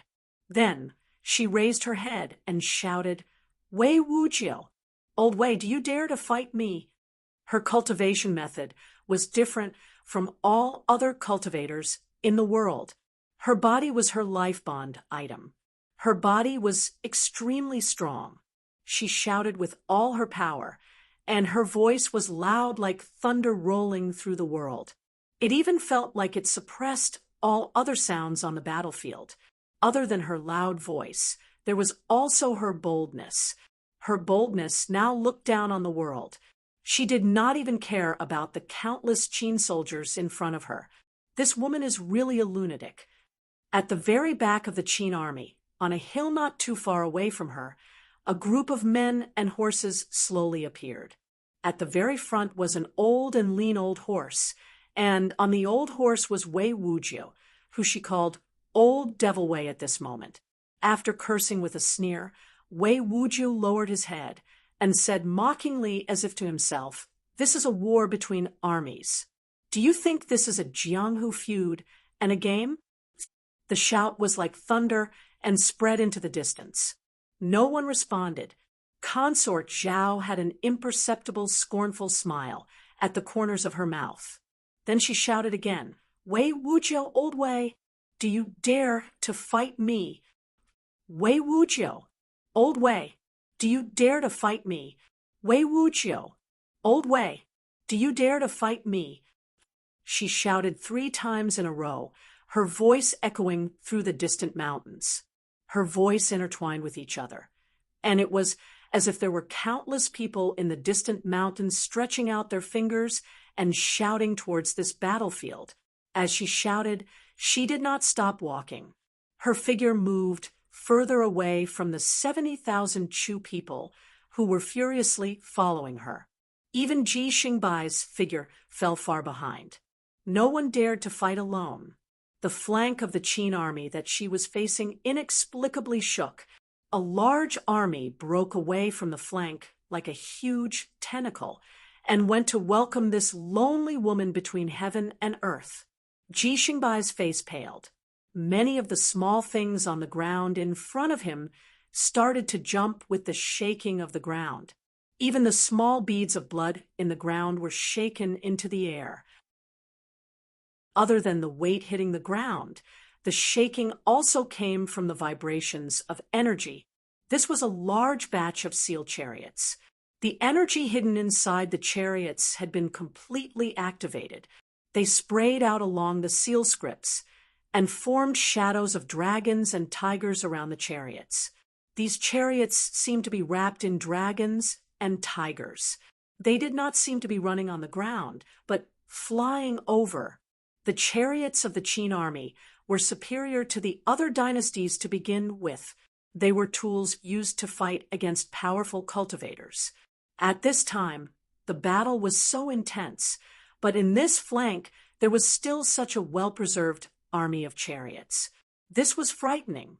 However, what caused Ji Xingbai to shiver the most was that there were steel cables attached to the back of these war chariots. Behind the steel cables were several gigantic statues of fairies. These were clearly Chu weapons, the strongest seal weapons of the Chu army. The appearance and style of the fairies were slightly different from the strongest seal weapon of the Chu army, Flying Heaven, but they were similar. Even more importantly, at such a distance, even with his cultivation, he was certain that the primal energies of the universe coming off these fairies were the same as the energy of Flying Heaven. Chapter 589. The Qin swords were the foundation of the Qin dynasty, not just in the use of swords. Most of the sword-using sects in the world were gathered in Chongling and the art of forging swords. Other than the swords of the Zhao sword furnace that had been forged countless times by powerful cultivators, most of the famed swords in the world came from the Qin cultivation lands in the past century. Compared to the Qin swords, the seal weapons of the Chu dynasty were what the Chu dynasty relied on to compete with the other dynasties. The nature of a sword embryo was relatively simple, but the creation of a seal weapon was more complicated. Carving the seal scripts into a formation to gather the qi of heaven and earth and make it circulate like the meridians in a cultivator's body. This not only required an extreme understanding of seal scripts, but also required superb forging and engraving techniques to fuse an astonishing number of lines into a square inch without the slightest deviation. Those unique and powerful seal weapons were very difficult to create. The final form of each one was the result of the hard work of generations of cultivators and craftsmen. Each one was as powerful as a powerful cultivator's full power attack. Most importantly, no matter if it was the materials used to make these practitioner weapons, the method of making them, the formation arrays, or the method of activating these practitioner weapons, they were all absolute secrets. They were secrets that only a few people in the imperial palace could come into contact with. Even if the other dynasties wanted to copy them, they would not be able to do so. Yet now, the strongest of the Chu weapons, Flying Heaven, had appeared in the Qin army and been copied by the Qin. Jixingbai was shocked and cold. In the army, many of the Chu generals and cultivators had burning anger in their eyes. Undoubtedly, someone had leaked the secrets of the highest level of Chu weapons to the Qin. If the secrets of the highest level of Chu weapons were leaked to the Qin, this meant that the other Chu weapons had no secrets to the Qin. On this battlefield, they were all fighting for the Chu dynasty. Countless of their brothers and friends had died on the battlefield, but inside the Chu dynasty, someone had betrayed all of them, betrayed the entire dynasty. Who was it that betrayed this country? Consort Zhao sensed the energy vibrations of these seal weapons before Jixingbai. She stopped. A series of terrifying explosions rang out. Hundreds of seal chariots flew up, truly flying. Under the full power of the cultivators on the other chariots behind these chariots far exceeded their usual limits and smashed towards her like hundreds of burning meteors. Sensing the landing of the chariots and the terrifying power rippling from the flying sky practitioner weapons, she seemed to realize something and frowned slightly. Between the heaven and earth, the primordial qi, which was already extremely chaotic, was torn apart by the 5 flames. These 5 colorful flames came from the 5 flying heavens. 5 streaks of light shot out from Fei Tian's hands and rapidly grew in size, turning into dazzling pillars of light. Compared to these 5 pillars of light, the hundreds of chariots that were hurtling towards Consort Zhao like burning meteors seemed insignificant. The yuan qi emitted from the hundreds of chariots connected into black chains, forming several layers of a dense net. And in the center of this net was Consort Zhao, which was also where the 5 pillars of light had fallen. Seal weapons could possess terrifying power, but the cultivator using the seal weapon may not be able to capture the true location of a powerful cultivator. Only such a large number of chariots, after countless practice, could trap a cultivator like Consort Zhao in one place. In this moment, many Chu cultivators paled, including many powerful Realm 7 cultivators. This was because even they could not imagine how they could survive such an attack. Frowning meant that they had not thought of it, and that it was difficult. But for Consort Zhao, this only meant that this matter was difficult and not impossible. She stood still and then punched. In the time when most people on the battlefield did not have time to sense, she punched 5 times. When she threw out her first punch, the ground under her feet suddenly caved in as if it was hammered down by an invisible sledgehammer. In front of her fist, a blood-red glow appeared, as if a blood-red glow had appeared. This rainbow light came from the light coming from her fist. This was the energy and blood in her body flowing and pressing against each other, and the light coming out of her flesh and blood. In the next instant, the blood-red light turned into a ring-shaped shockwave that exploded outwards. Where her fist pointed, the compressed air turned into a terrifying power, an enormous sword essence. She usually did not use the sword, but she was a true disciple of the Bazin Kendo ground. At the most dangerous moment, her strongest move was still the sword. 5 bloody lights exploded in a row. In this moment, she punched 5 times. The 5 punches with enormous sword essence hit the bottom of the 5 chariots. The 5 chariots made of thick and heavy adamantine were blown away and instantly began to disintegrate. Moreover, the speed of their flight far exceeded the speed of their fall, turning into 5 balls of light that were truly burning with deep blue flames. The ball of light continued to crash into the chariot above, and then collided with the 5 pillars of light descending from above. Compared to the 5 enormous pillars of light, this ball of light was like 5 thin needles stabbing into a falling metal rod. But in the next moment, the bases of the 5 flying apsaras gave off waves of hoarse and unpleasant sounds of friction, and then the 5 seal weapons fell backwards. The bases of the 5 pillars of light started to collapse, and the shattered light scattered like flowers. Patches of beautiful rainbow light exploded in the air, and the affected chariots were easily thrown away. Consort Zhao tiredly pulled back her fist. The ground she was standing on had already become a huge crater with a radius of several hundred feet. Around her, those powerful chariots were falling down like kites with their strings cut. The cultivators on the chariots, who were swept by the beautiful rainbow light, started to burn. Numerous cultivators silently flew up from behind the flying apsaras.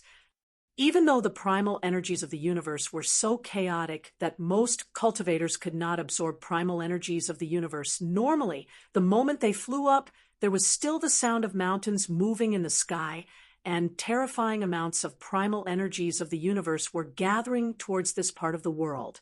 Consort Zhao was very tired. It was impossible for her to throw out a punch like she did just now.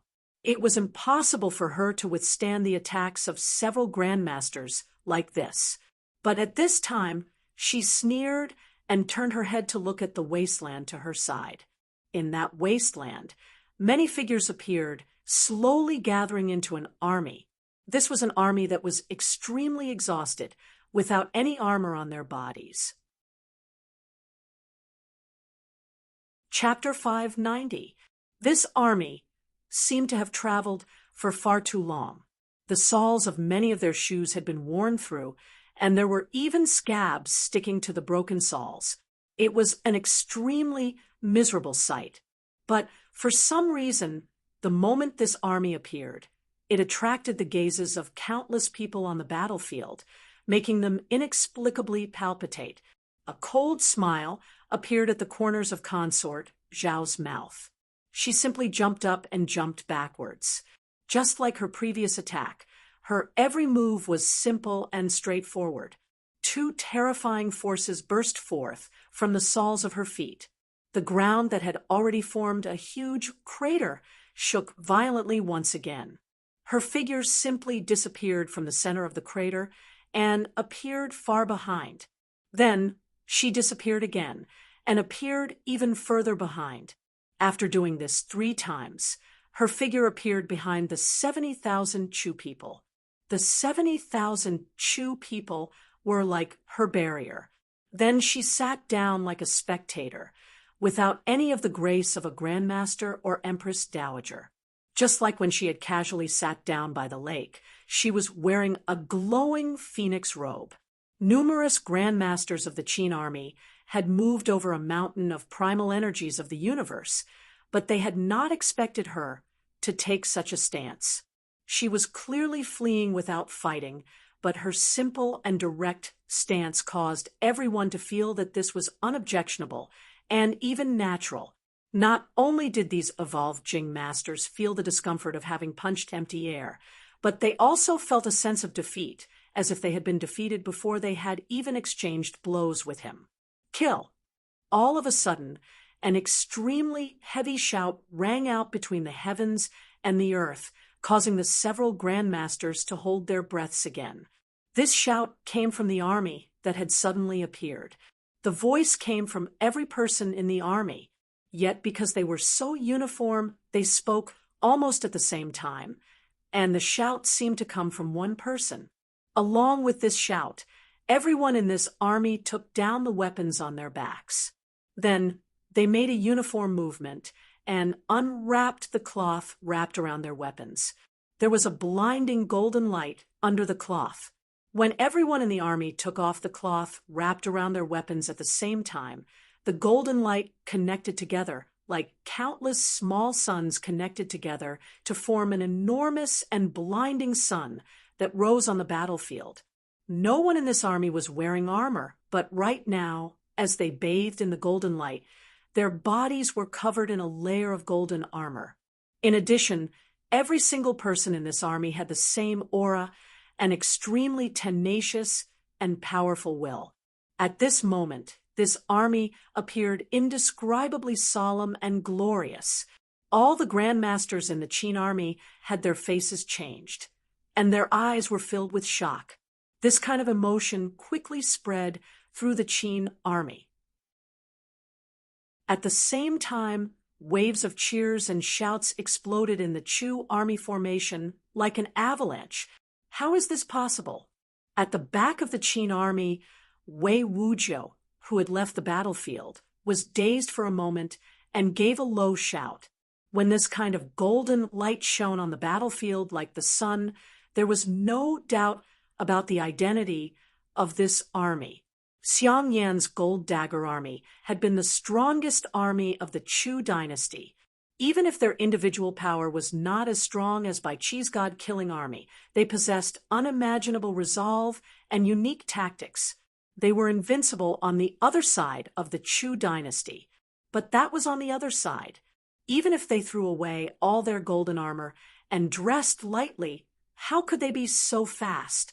In the estimation of any high-ranking military officer of the Qin army, it would take at least 10 days for this army to arrive at the Yin Mountain region or Yangshan County. This was the most extreme estimate. Exceeding the most extreme estimate by a dozen days. What kind of concept was this? After a moment of days, Wei Wujiu suddenly felt pain. His body uncontrollably trembled. Only now did he see the evil intentions of his opponent, Consort Zhao Xiang. Of course, Consort Zhao Xiang did not want to lead the 70,000 Chu people to attack the flank of the Qin army alone. She just wanted the Qin army on the flank to be attracted by her and separated. If not for the Gold Dagger Army, she would not even be able to survive the attack of the Qin army. Yet at this time, the Qin army's flank formation was in chaos because of her. Even the seal weapon formation was unstable. This was the best time for the Gold Dagger Army to attack. If the Gold Dagger Army attacked the flank, the Chu army inside would not be idiots. Under a pincer attack, the Qin army's flank would quickly be defeated and eaten. Adding on that these 70,000 Chu people were also people with their momentum, it would not be the Qin army that would completely surround the Chu army, but the Chu army would open their mouths and eat the Qin army. Capture the leader to capture the bandits. Take Xiang Yan's head. The numerous Qin grandmasters on the flank felt their hearts beat rapidly amidst the waves of cheers and shouts of the Chu army. These grandmasters guarding the flank were experienced and could see the situation immediately.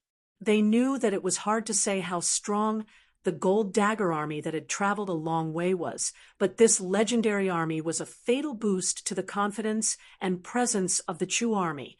When hundreds of thousands of soldiers were in a frenzied state, even if it was a chaotic battle, there was likely no army of the same number that could match them. These Qin grandmasters had the same thought. Only by quickly killing the commander of the Gold Dagger Army, Xiang Yan, could they change the result of this battle. With several crackling sounds, these grandmasters pushed their vital essence to the extreme. They turned into several streaks of light that shot towards the Gold Dagger Army. Like several large swords, they instantly cut through the void and slashed towards the Gold Dagger Army. Behind them, there were loud ripping sounds. At least dozens of cultivators followed behind the grandmasters like flying swords towards the Gold Dagger Army. The Qin people were valiant. The presence of these dozens of cultivators did not lose to the Gold Dagger Army.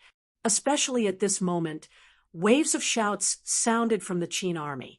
So what if it is the Gold Dagger Army which of our Qin troops is not as good as the Gold Dagger Army?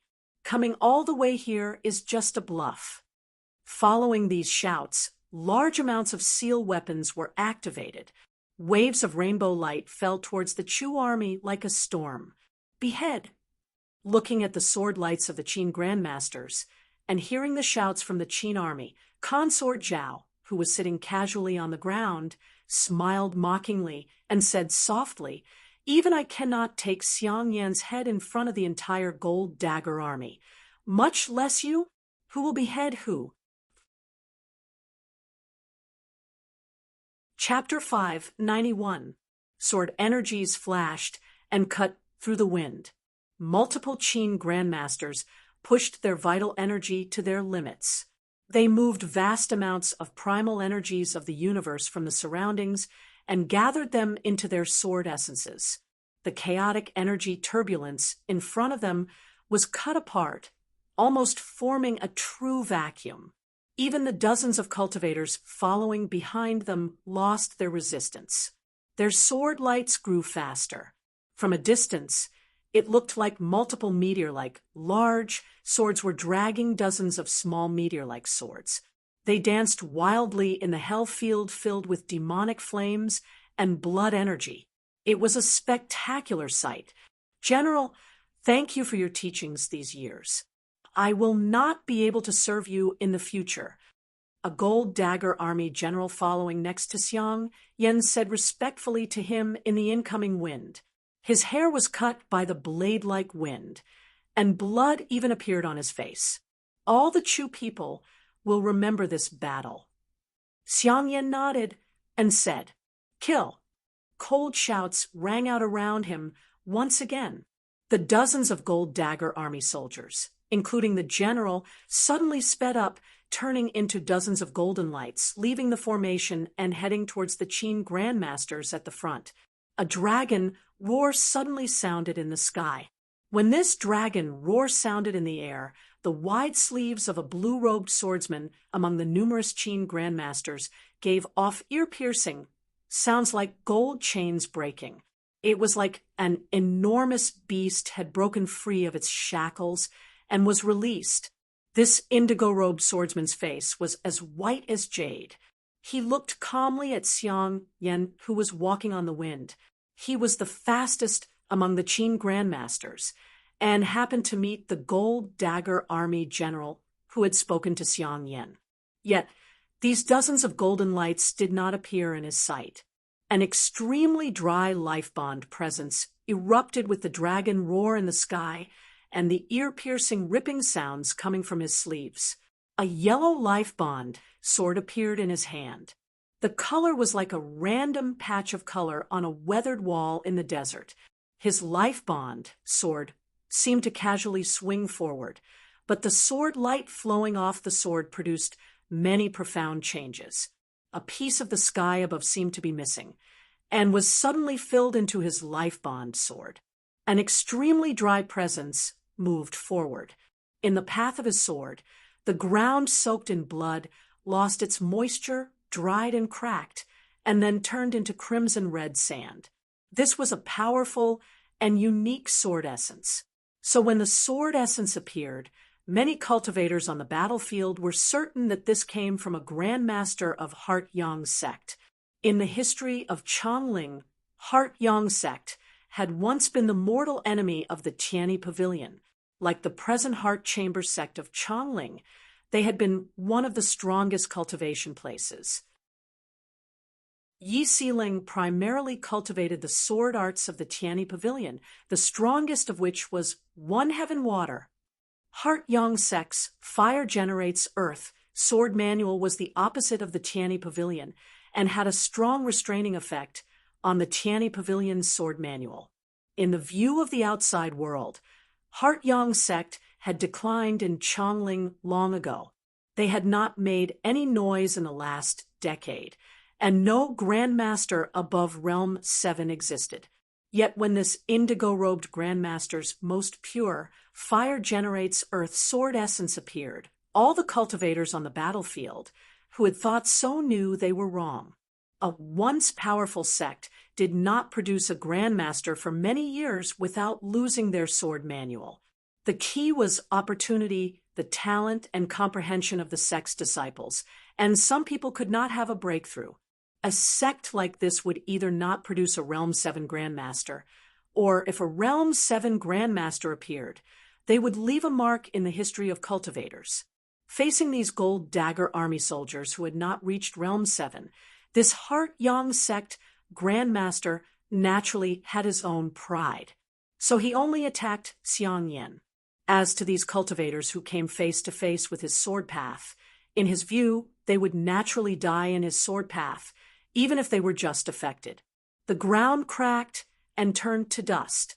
The skin of the gold dagger army general in front of his life bond sword quickly dehydrated and split open. Before the blood seeped out, the skin turned to dry dark red powder that flew out with the wind. Yet this gold dagger army general's hands were unusually steady. His flashing golden dagger hit the life-bond sword of this Heart-Yang sect Grandmaster with a muffled sound. The golden dagger axes that the majority of the gold dagger axe army used were strange weapons to the Qin people. The dagger axes were like swords, but they had curved edges. With a swing and a pull, they could catch the enemy's weapon. This gold dagger army general was like this. When his dagger hit the life-bond sword of this Heart-Yang sect Grandmaster, it immediately twisted and pulled down the blade.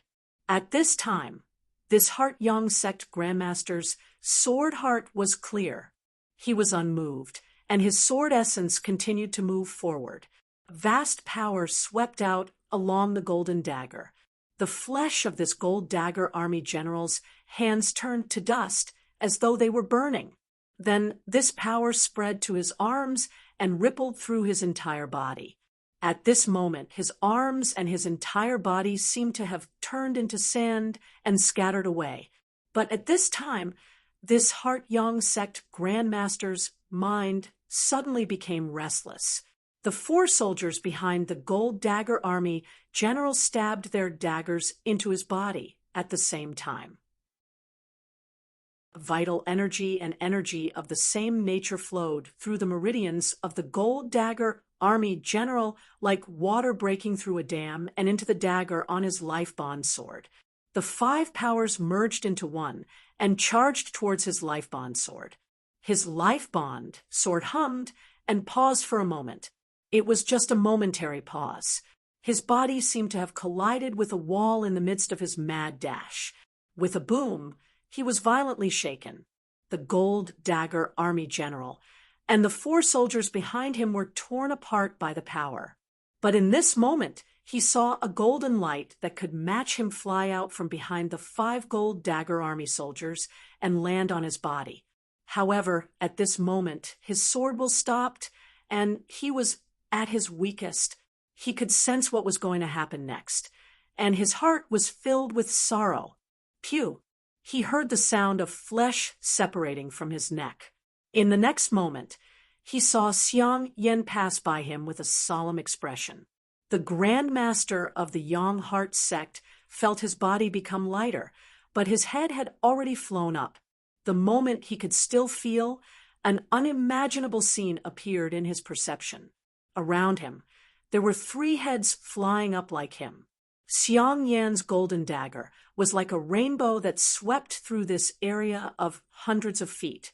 His attack had not just cut off his head, but the heads of the 3 Grandmasters as well.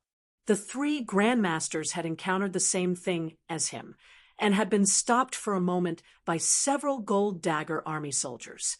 What kind of tactic was this? What kind of army was this?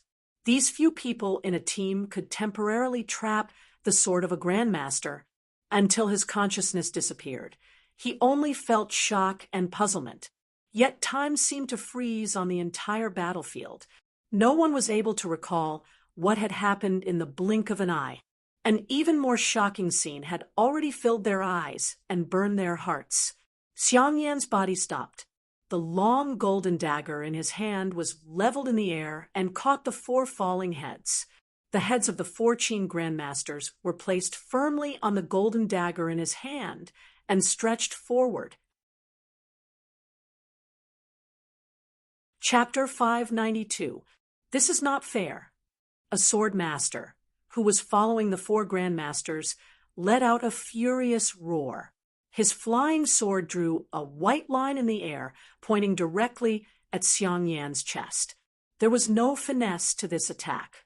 It did not even represent his cultivation, just his mood and attitude at this time. Beheading 4 Realm 7 grandmasters with one blow.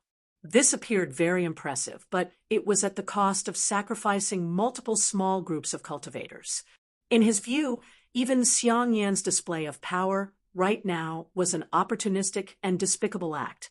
Yet the moment he shouted angrily, the gold dagger axe army, surging in front of him, gave off a wave of metallic clangs.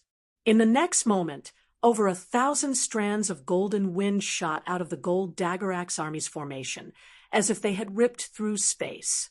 He could sense that they had even formed a huge golden wall that fell down. The terrifying metal clanging came from the golden daggers in the hands of the gold dagger army. Dagger tips shot out of the daggers like flying swords. Under the dual effects of vital energy and the mechanisms inside, they flew faster than ordinary flying swords. These dagger tips were separated from the golden daggers, but the tails were connected to thin silver chains. The silver chains carried a cold presence. This was the silver snow iron produced in the Qianjiang Commandery on the southern border of Chu. Pew, pew, pew, pew. No one below Realm 7 could stop the thousands of golden lights that came like flying swords. The sound of flesh being pierced sounded. The dozens of cultivators following behind the 4 grandmasters were all pierced by the golden daggers. Golden light came out of their bodies with a torrent of blood. After the golden spears pierced through their bodies, they were quickly pulled back by the cold iron chains, once again creating a mist of blood in front of them. There is only victory and defeat on the battlefield. There is no fairness. An ordinary gold dagger army soldier passed by this Qin cultivator, who was covered in dozens of wounds. He said coldly as this cultivator fell forward. In a flash, the 4 Realm 7 grandmasters were beheaded, and dozens of cultivators were killed. There was a loud boom. The Chu army seemed to wake up from a dream and gave unprecedented cheers and shouts. Ever since Consort Zhao had acted and this gold dagger army had arrived, the Chu army had been filled with earth-shattering cheers and shouts. This time, it was louder than any of the previous times. The entire space was shaken by the sound waves. Many of the Qin generals had gloomy expressions. They could see that the gold dagger army was close to their limits, and they were fighting through sheer willpower. But this was how it was on the battlefield. What decided victory was often momentum and willpower, and not actual combat power. The Chu army had gone completely crazy. The true deciding factor was not Consort Zhao and the Gold Dagger army, but the main Chu army that had gone completely mad.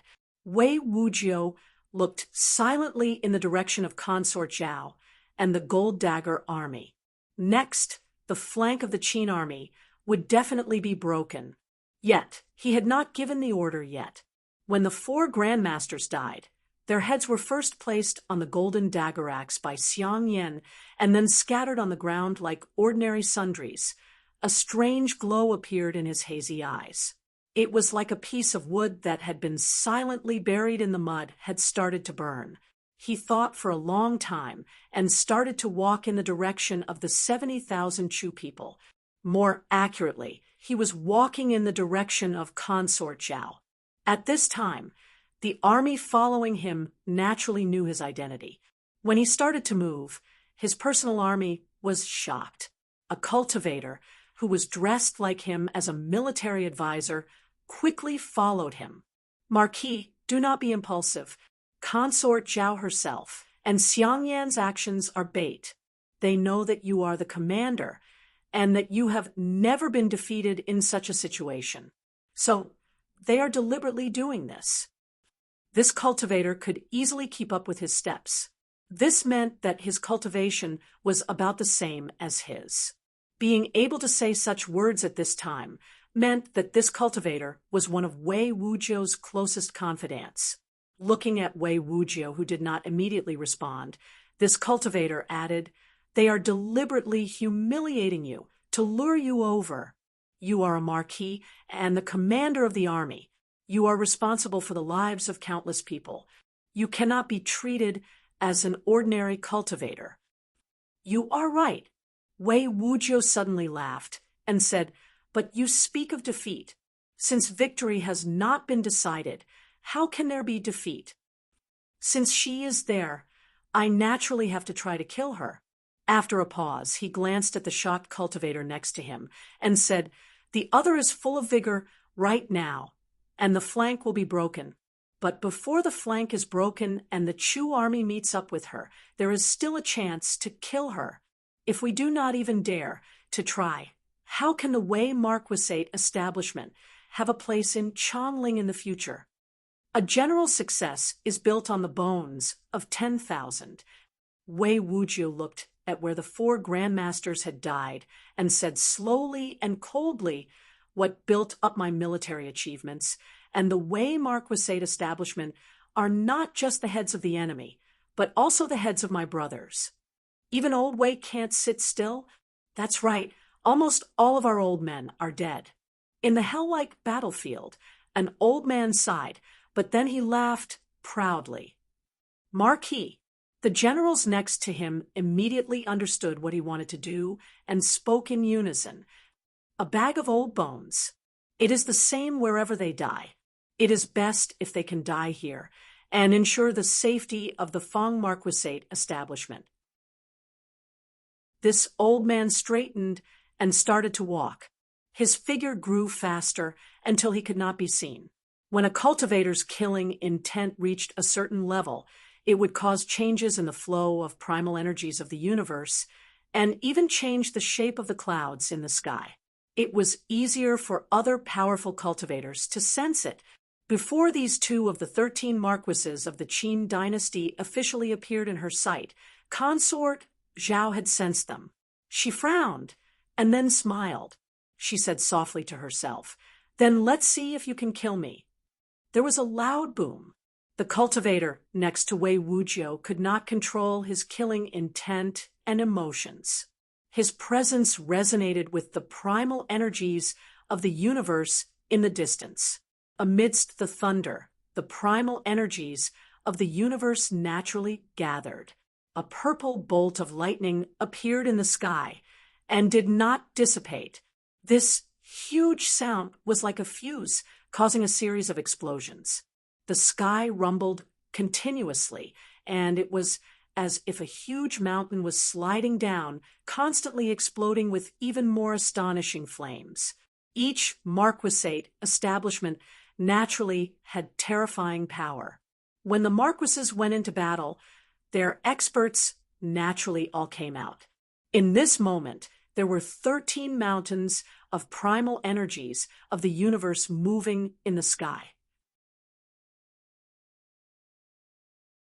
Chapter 593.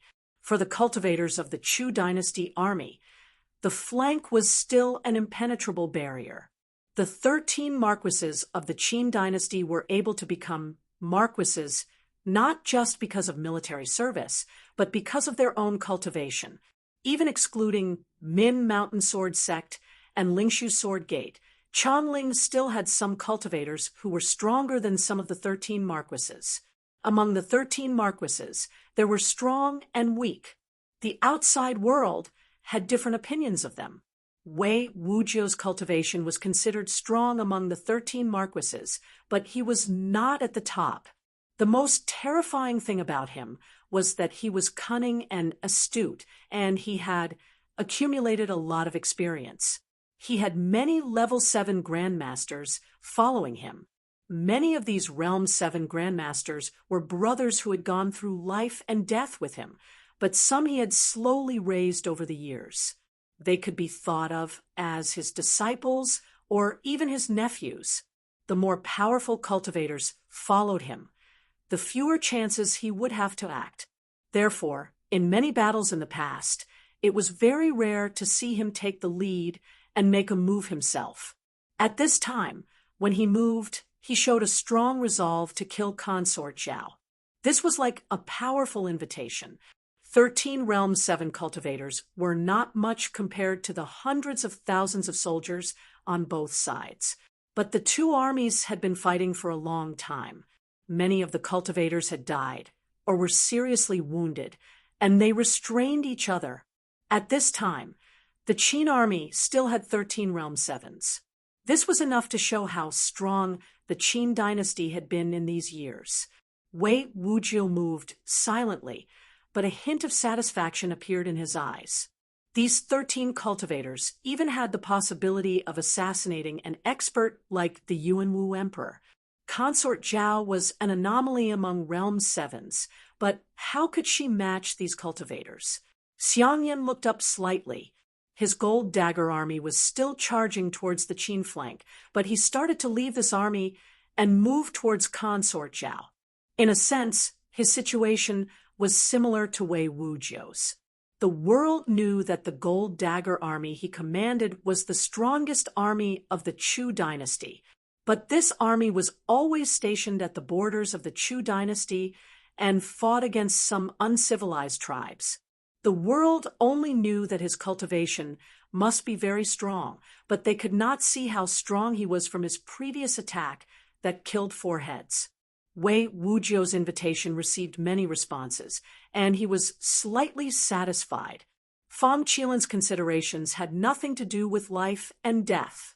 The other grandmasters who had walked out had their own thoughts. A black-clothed swordsman sensed the other 12 powerful auras and looked to his left in shock. In his perception, there was a part of the sky that had turned dark green, as if countless aquatic plants were dancing wildly. That kind of yuan qi was very unique. It belonged to the unique cultivation method of the former Great Wei dynasty. Only Lian Ho and Lian Bo could cultivate this cultivation method to such a degree. Lian Bo was also here. Then the one leading the 50,000 tiger army in the Yin Mountain was just his subordinate. This swordsman took a deep breath. He sensed Zhang Guangdao's presence, and was sure that the one leading the Yin Mountain should be Lian Bo's subordinate, Li Daozhou, whose cultivation was the closest to Lian Bo's. There were 3 marquises here. From a certain point of view, the number of powerful cultivators the Qin army had stationed here surpassed the Yin Mountain. So why would Consort Zhao use herself as a bargaining chip here, and not the Yin Mountain? Was it really just for these 70,000 Chu people? The truly high-level people should pay attention to the overall situation. This black-clothed swordsman was at the bottom of the 13 Qin grandmasters who were attacking Consort Zhao in both status and cultivation, but he was the only one who thought of this immediately. These 13 Qin grandmasters were all heading towards Consort Zhao. Even the commander of the Gold Dagger army, Xiangyan, left the army and flew towards Consort Zhao. The intentions of these Qin grandmasters could be said to be extremely clear. Do not go. Yet when some of the cultivators at the front of the 70,000 Chu people wanted to charge towards the 13 Qin grandmasters, Ji Xingbai shouted at them. Why? Numerous cultivators stopped in their steps and looked at the pale Ji Xingbai. I understand her better than you. She does not want us to go over. Ji Xingbai looked at these cultivators and said, it was just a simple sentence, but Ji Xingbai seemed to have exhausted all the energy in her body. Her clothes were drenched in sweat. In reality, he had only interacted with Consort Zhao for a short time. But from the moment he learned of her identity to now, he could sense that Consort Zhao's confidence and pride had not changed. At this time, he started to believe that Consort Zhao had chosen him out of the 70,000 people, not because he had some prestige among these people, but because of other reasons. When a main general chose his lieutenants, he did not choose those who were second only to him in terms of combat power and strategy, but to choose those who understood him and his intentions the best. If she had not misjudged him, and he had not misjudged, then Consort Zhao had a way to resolve this situation and did not need them to fearlessly sacrifice their lives. Including him, these 70,000 Chu people did not have enough cultivators to pose a threat to the 13 Qin grandmasters. So if they had to sacrifice their lives, they had to wait for the right time. Just the two of us? Xiang Yan and Consort Zhao were relatively close. He was the first to reach in front of Consort Zhao. He knelt on one knee and bowed. In the Chu dynasty, this was the highest form of etiquette, especially on the battlefield. This kind of etiquette did not just represent ordinary respect, but also status. If more people come, these Qin people may discover my tracks ahead of time. Also, there are not many people worthy of my absolute trust. When Xiang Yan arrived, Consort Zhao had stood up. She nodded in return, explained, and then said softly, "The two of us are enough." Xiang Yan raised an eyebrow slightly. Of course, he felt it was not enough. There was no Realm 7 Grandmaster in the world who could face 13 opponents of the same level, except Wang Jingmeng back then. He knew his limits, but since she said it was enough, then he believed she had her reasons. Consort Zhao straightened and then raised her head. Among the 13 auras that represented powerful grandmasters, one of them was the first to descend like a rolling avalanche. Snowy mountain sword form, Wei Wujiu's White Mountain. Consort Zhao looked at the figure that had come first with this presence and seemed to be flying in the air. She shouted the person's identity, and then said proudly and disdainfully, "The first to test the sword is still one of Old Wei's people. This time, Old Wei is really going all out. But even with so many people coming, he is still so cautious. He has not changed his nature." Her words were clear, and her voice spread through the surroundings. She did not seem to be channeling her vital energy at this time.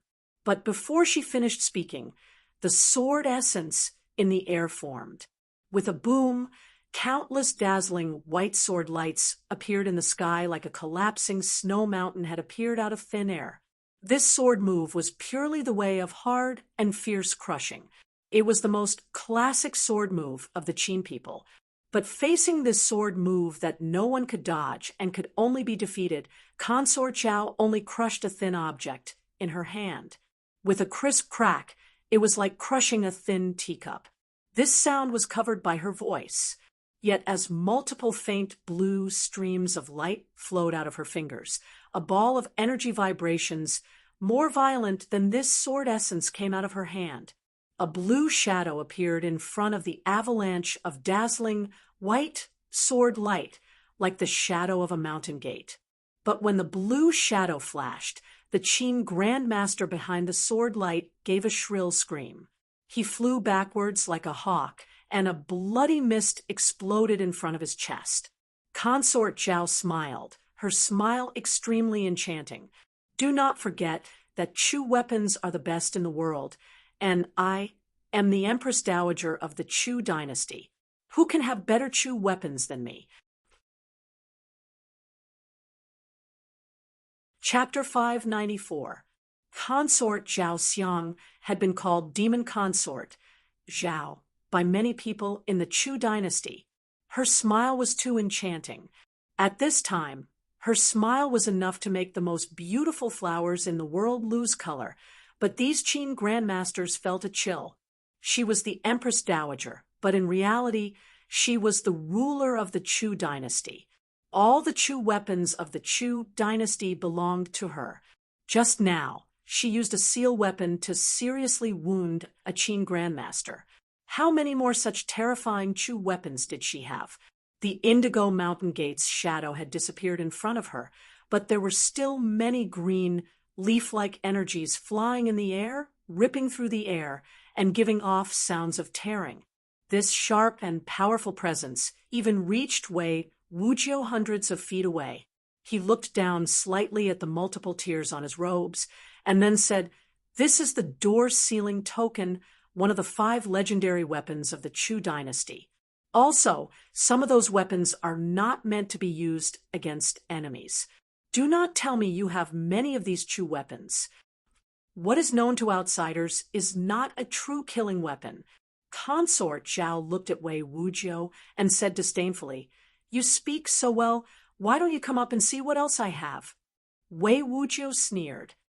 "Since the door-sealing token is in your hands, then a Chu weapon like the Sumeru formation naturally is also here." Consort Zhao sighed and said with regret, "Old ghost is old ghost. You think clearly, but you can gamble.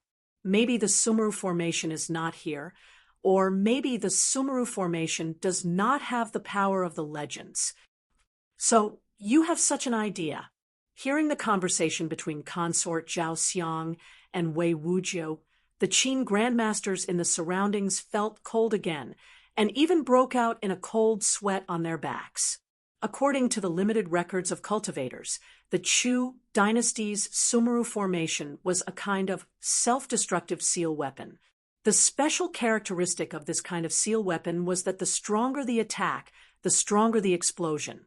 From a certain point of view, Consort Zhao, a cultivator with a strong physical body, was a perfect match for this kind of seal weapon. The more grandmasters attacked together, the greater the power she could generate when activating this seal weapon. Her body might be able to withstand the power of this seal weapon, but they could not. Perhaps from the very beginning, she had been waiting for them to gather around before using this legendary Chu weapon. I want to know if a magical artifact like the Sumeru formation will still be useful if we don't engage in close combat. Wei Wujiu looked at the provocative consort, Zhao, and said coldly. When he said this, a bone-like brilliance accompanied by a powerful life bond aura appeared in front of him. A pale, white sword floated in front of him. This sword seemed to be made of white bones, and it exuded a very ancient aura. Using a sword is better than using a practitioner weapon because you can change it according to your mind. No matter how strong a practitioner weapon was, how could it be placed outside the body and move as one wished? Swords can be used frequently, and weapons can be used frequently. Wei Wujiu looked at Consort Zhao and said slowly, "Chu will be destroyed by Qin. This is inevitable." A clear wind blew in front of him. His sword flew out. The air was filled with dense white qi, and hundreds of white sword shadows instantly flowed in the air. The rest of the Qin grandmasters also came to their senses. 12 sword lights flew out like serpents and landed around Consort Zhao and Xiang Yan. Every grandmaster chose a different path after reaching the natal realm. Many people did not use flying swords as their main means of fighting. The reason was that if a sword was not in the hand, it could not perfectly carry more vital essence and the yuan qi of heaven and earth in an instant. Other than this, for cultivators above Realm 7, the distance of space was greatly reduced.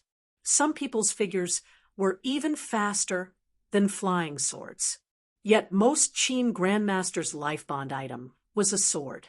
While they did not use flying swords as their primary weapon after reaching Realm 7, they used flying swords for a long time in their cultivation. Naturally, they knew how to use flying swords. Even more importantly, even if they used flying swords to fight, the power of a dozen grandmasters working together was still terrifying. These flying swords even cut through the primal energies of the universe in this area and covered down like an umbrella. They cut the area where Consort Zhao and Xiang Yan were into an independent world. These swords were all grandmaster swords. As they flew through each other, their own sword path did not affect the sword energies of the other flying swords and caused the sword essences of the surrounding swords to grow stronger. Such a scene, in the eyes of Consort Zhao and Xiang Yan, was inexplicably beautiful. Very few people in the world could see so many powerful grandmasters working together to use swords. Seeing such a scene, Consort Zhao's lips curled up slightly. she said softly in disdain. "You don't even dare to come close. How can you kill me?" "Follow me," she said softly to Xiang Yin. Then her figure disappeared from her spot. She dashed forward, heading towards where Wei Wujiu and Feng Qilin were. A unique seal weapon appeared in her hand.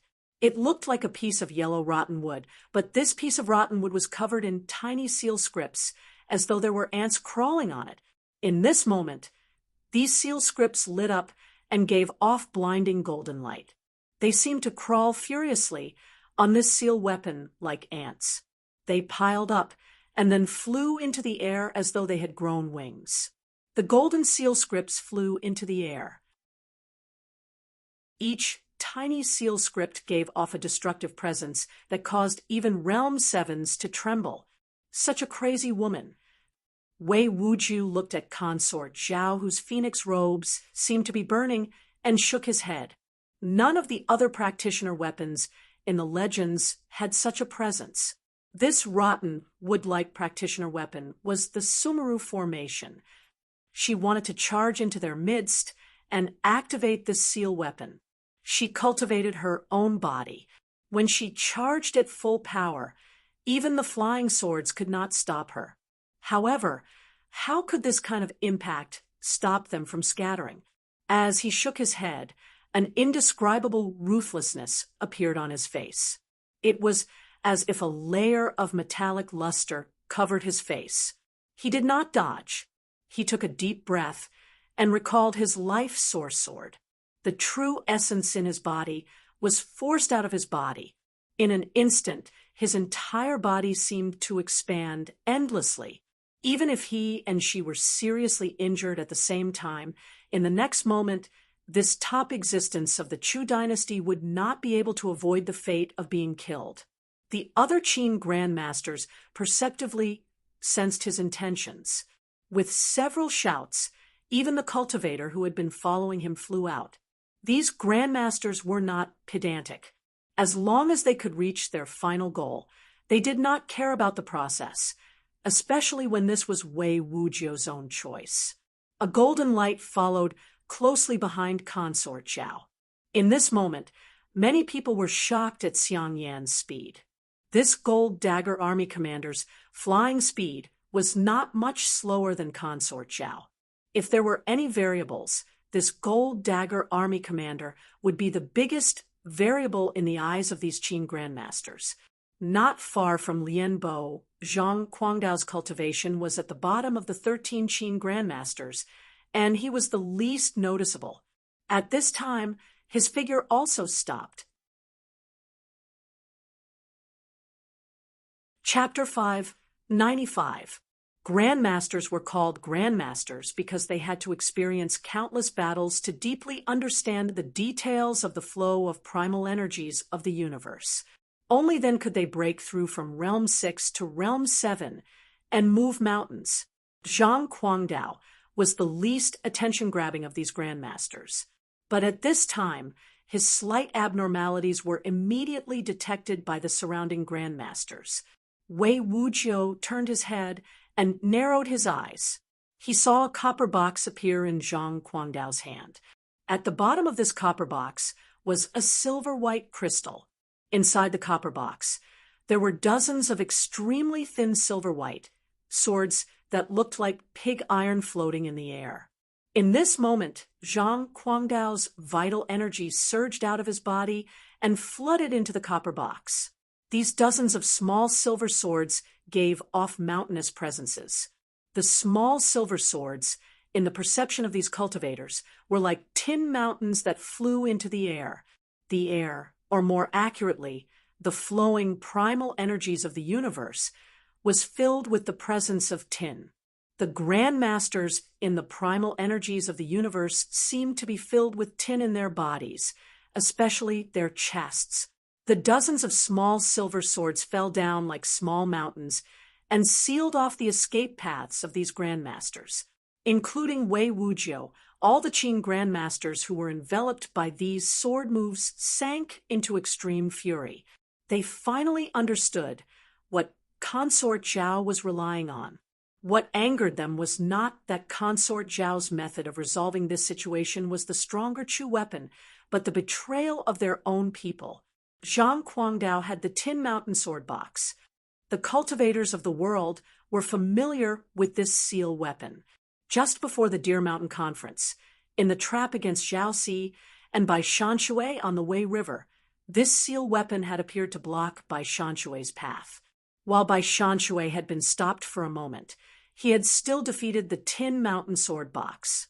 At this time, it was impossible for the Tin Mountain sword box to seal off many opponents like Bai Shanshui for a moment. But other than the Tin Mountain sword box, there was another vast sword essence coming down. This sword essence came from Lian Bo, who was quickly retreating. His dark green sword was still flying in the air, but a green long sword had silently appeared in his hand. The green long sword was intertwined with clouds, and within the clouds, fog and torrential rain were constantly being generated. He was the person closest to Zhang Guangdao, and had the highest chance of stopping Zhang Guangdao. Yet his sword did not fall towards Zhang Guangdao, but towards the Qin grandmasters surrounded by the Tin Mountain sword tray. The power contained in this blue longsword even surpassed the life-bond sword he had nurtured for many years. The clouds and mist on the sword splashed out along with the momentum of his sword. In the perception of these grandmasters, it was as if the clouds and rain in the distant Mount Wu were all drawn over, rushing into this cramped space like flood dragons. Several loud shouts were heard. All the Qin grandmasters trapped in the sword moves of the Tin Mountain sword tray reacted, but they did not target Zhang Guangdao or Lian Bo. Instead, they used their strongest defensive moves. Because they were not ordinary cultivators, they were grandmasters. So they knew that with Lian Bo's sword, they did not have enough time to charge out. Consort Zhao had arrived. There was a loud explosion. Consort Zhao had appeared in the area sealed by the Tin Mountain sword tray. She did not target anyone. Like a meteor falling from the sky, she smashed into this area and hit the ground. Her speed was faster than anyone here. When she arrived, the Chu weapon in her hand had been completely activated. The light seals that surged out like golden ants had formed a golden curtain of light. The sword energy of the Tin Mountain sword tray, the sword energy of Lian Bo's sword, and the power released by the other Qin grandmasters in the sealed area as they defended with all their strength attacked and cut this golden curtain of light. This golden curtain of light immediately shattered and gave off even more terrifying power. A golden sun formed in the area sealed by dozens of small silver swords. Lian Bo's sword intent and the clouds and rain formed by his sword were instantly shattered by the golden light and evaporated into nothingness. Poof! He first spat out a mouthful of blood. Unable to hold his long sword, he was sent flying backwards. Then came the dozens of small silver swords stuck in the ground. Like a collapsing mountain, these small silver swords flew backwards in all kinds of positions. Zhang Guangdao's hands that gripped the Tin Mountain sword tray gave off the sound of bones cracking. The spreading golden light hit his body, and then his bones cracked. He was bathed in the bloody mist that seeped out of his flesh. There was a violent explosion in the golden light. It was as if a huge ship was crashing into a thick cliff. Every impact caused the earth to shake and the mountains to shake. Xiang Yin came to the edge of the golden sun created by the explosion as the small silver swords flew away. His expression was grave to the extreme. He waved the golden dagger axe in his hand dozens of times in an instant, cutting apart a mass of golden light that was rushing towards him. His body was barely able to stabilize his body amidst the huge shock. His palms and fingers were dripping with blood. The golden light only burst outwards for a short moment and then started to disappear. It looked like it was shrinking inwards. The entire space felt like a piece of burning red coal. Even the primal energies of the universe seemed to have been burned to ash, fixed in the air, and then peeled off layer by layer. A Qin grandmaster was the first to appear. This was Pang Yugu of Fengho province. His birth was illustrious, and he had once cultivated at Lingshu Sword Gate. Where the golden light passed, his figure appeared in the air. His clothes were not disheveled at all.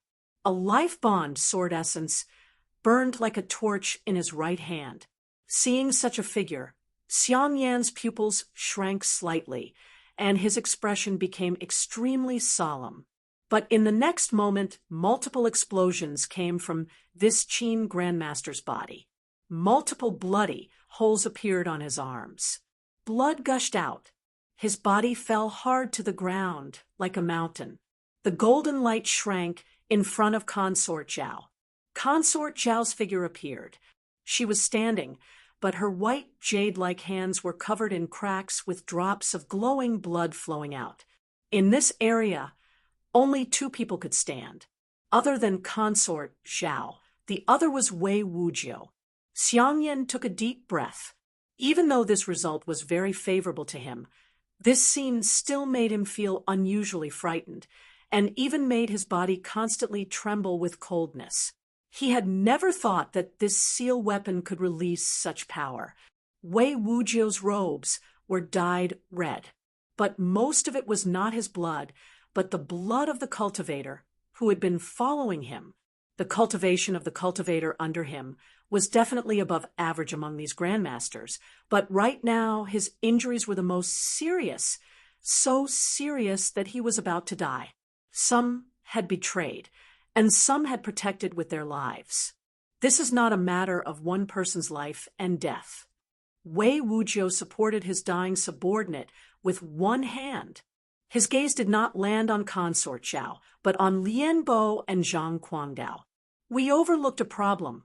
How could something like the tin mountain sword box appear in your hands because of Li Lingjuan's trade? But as a Wei person, you have become a marquis of the Qin dynasty. I do not understand what you are dissatisfied about. I do not understand why you can ignore the kindness of the Qin dynasty. Chapter 5, 96. Once he became a marquis, his origins and many of his past deeds would not be a secret. From a certain point of view, every person who started as an ordinary cultivator and became a powerful marquis had a legendary experience. These legends were widely spread, recorded in the history books or the books of the cultivation world, and even changed into many versions of the story. Lian Bo's origins were not a secret. He had once been a Wei person, but the former Wei dynasty had inadvertently fallen into the trap of the Qin and relied too much on Cloudwater Palace. When the Qin had deliberately allowed Cloudwater Palace to be the only power in the Wei dynasty, his sect had stood against Cloudwater Palace and was mercilessly sacrificed. His sect had been destroyed by the decree of the Wei emperor. He carried the blood debt of his sect and fled to Chongling. He became a general of the Qin army in Chongling and led his army into the Wei imperial palace. Even if he could not kill the Wei emperor himself, he had taken revenge for his sect. His growth and revenge could not be separated from the help of the Qin, especially when the Yuanwu emperor did not care that he was a Wei person and gave him the same respect. He used his military achievements to confer him the title of one of the 13 marquises of the Qin dynasty. What an honor this was! Even if anyone were to comment on this, it would still be a great favor to him. At the beginning, the 13 Qin grandmasters had worked together to kill Consort Zhao, but because of Lian Bo and Zhang Guangdao's betrayal, 8 grandmasters were trapped in the sword formation of the Tin Mountain Sword Box. At this time, the strongest swordsman under Wei Wujiu's command had died, and the others were seriously injured. While there were 2 grandmasters outside, Consort Zhao still had Xiang Yan by her side. The 2 uninjured Qin grandmasters outside the sword formation, and Wei Wujiu himself would not be able to kill Consort Zhao and Xiang Yan even if they won. At least, they would not be able to stop Consort Zhao from escaping. Also, Consort Zhao might have other moves. In reality, no matter what Chu weapons Consort Zhao had, if not for Lian Bo and Zhang Guangdao's betrayal, she would have undoubtedly died today. This was enough to change this battle, and even the entire history of the world. But she had died at Lian Bo's hands. How could Wei Wujiu not feel pain? He even felt great sorrow. He felt that Lian Bo needed to give an explanation, and he also knew that Lian Bo would definitely give an explanation. Lian Bo sat on the ground with a pale face. His expression was very complicated. Perhaps it was because of his heavy injuries, but his eyes were very dim. It's actually very simple. He took a deep breath, met Wei Wujiu's gaze, and said, "I met her a long time ago when I was cultivating in Wei. If it wasn't for her, I wouldn't have been able to escape Wei, and would have died long ago. Only by surviving can I continue to cultivate and fight." After a moment of silence, he continued, "I became a noble in the Qin dynasty largely because of my cultivation and battles. I also made many contributions to the Qin dynasty in destroying the Wei kingdom. So in terms of kindness, her kindness to me is greater than the Qin dynasty's kindness to me. Can we count it that way?" Wei Wujiu laughed angrily. "Can kindness be divided into such a simple order? No, you can't. As long as you owe a debt of gratitude, how can you distinguish it clearly?" Lian Bo also laughed. His smile contained countless emotions. He persisted as he slowly stood up. "If this is shamelessness, then it is my matter. If I die, it has nothing to do with anyone." Wei Wujiu and the two uninjured Qin grandmasters suddenly felt a chill. From Lian Bo's words, they realized what was about to happen. "Thank you." Lian Bo's smile grew brighter. He said to Consort Zhao with a smile, "Getting revenge is the happiest thing in the world. That day, when I led the army into the Wei Palace, I was so happy that I was willing to die. Later, when I stayed in Chongling and was made a marquis, I was at a loss and did not know what else to do. The kindness owed is only heavy." His words were not loud, but in the ears of Wei Wujiu and these Qin grandmasters, they were like thunder. Wei Wujiu and the two Qin grandmasters who were not seriously injured were naturally on guard. The vital essence in their bodies began to circulate wildly. Pew, pew, pew, pew. Before he finished speaking, Lian Bo's body seemed to be penetrated by countless sharp swords. The remaining vital energy and primal energies of the universe in his body sprayed out of his meridians. Then his body flew up and fell from the sky in an instant. However, a joyous sword intent had already formed in his hand and slashed out. Dampness formed in the air and gathered in his sword essence. This sword light was like an enormous red carp that leapt towards Wei Wujiu. Wei Wujiu was speechless. This sword contained Lian Bo's vitality. The strength of the sword essence was even greater than Lian Bo at his peak. In this moment, he could only defend again. His life-bond sword that had returned to his hand gave off gray frost. There seemed to be many transparent walls of frost in the air. There was a deafening boom. His figure was still standing steadily, but his hands were trembling nonstop. A lot of frost stained his body. Many bone-deep wounds appeared on his body. Blood gushed out from these wounds like a cheerful spring. Two killing intents fell towards Consort Zhao. The two Qin grandmasters did not care about Wei Wujiu. They just wanted to use this moment to kill Consort Zhao. But at this time, Consort Zhao looked up and grinned at Wei Wujiu. Her expression was unusually serious. "Now, it is my turn to try to kill you." A muffled sound. A figure stumbled back along with the sword essence. Xiang Yan pushed back this Qin grandmaster with his dagger axe, but blood appeared in his palms again. At this time, a snow-white sword light fell towards Consort Zhao's waist. This sword essence was pure and focused. The Qin Grandmaster who had attacked came from Qiu Mountain Sword School and was called Qi Ruoxing. He was a legend in Chongling. His talent was not astounding, and even his comprehension was lacking compared to his fellow disciples. Qiu Mountain Sword School was only a second-rate cultivation place in Chongling, yet he cultivated a simple sword manual and became the only Realm 7 cultivator of Qiu Mountain Sword School. Because of his focus, his attack was steady and terrifying. Consort Zhao moved like the wind towards Wei Wujiu, as though she had no attention to spare for this attack. Xiang Yan's attack was finished. Seeing that he could no longer block such a sword, he did something that these Qin Grandmasters had not expected at all. His figure moved forward, and in an extremely simple manner, he blocked the sword like a shield. The snow-white sword light stabbed Xiang Yan's body. Where the sword light pointed, Xiang Yan's clothes fell apart piece by piece. However, when the tip of the sword entered his flesh, there was no sound of flesh being cut apart by a sharp weapon.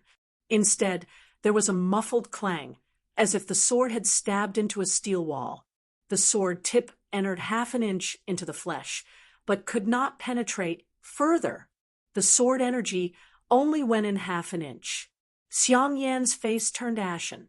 With a poof, he spat out a mouthful of blood mixed with powerful vital energy and primal energies of the universe like countless bloody sword lights.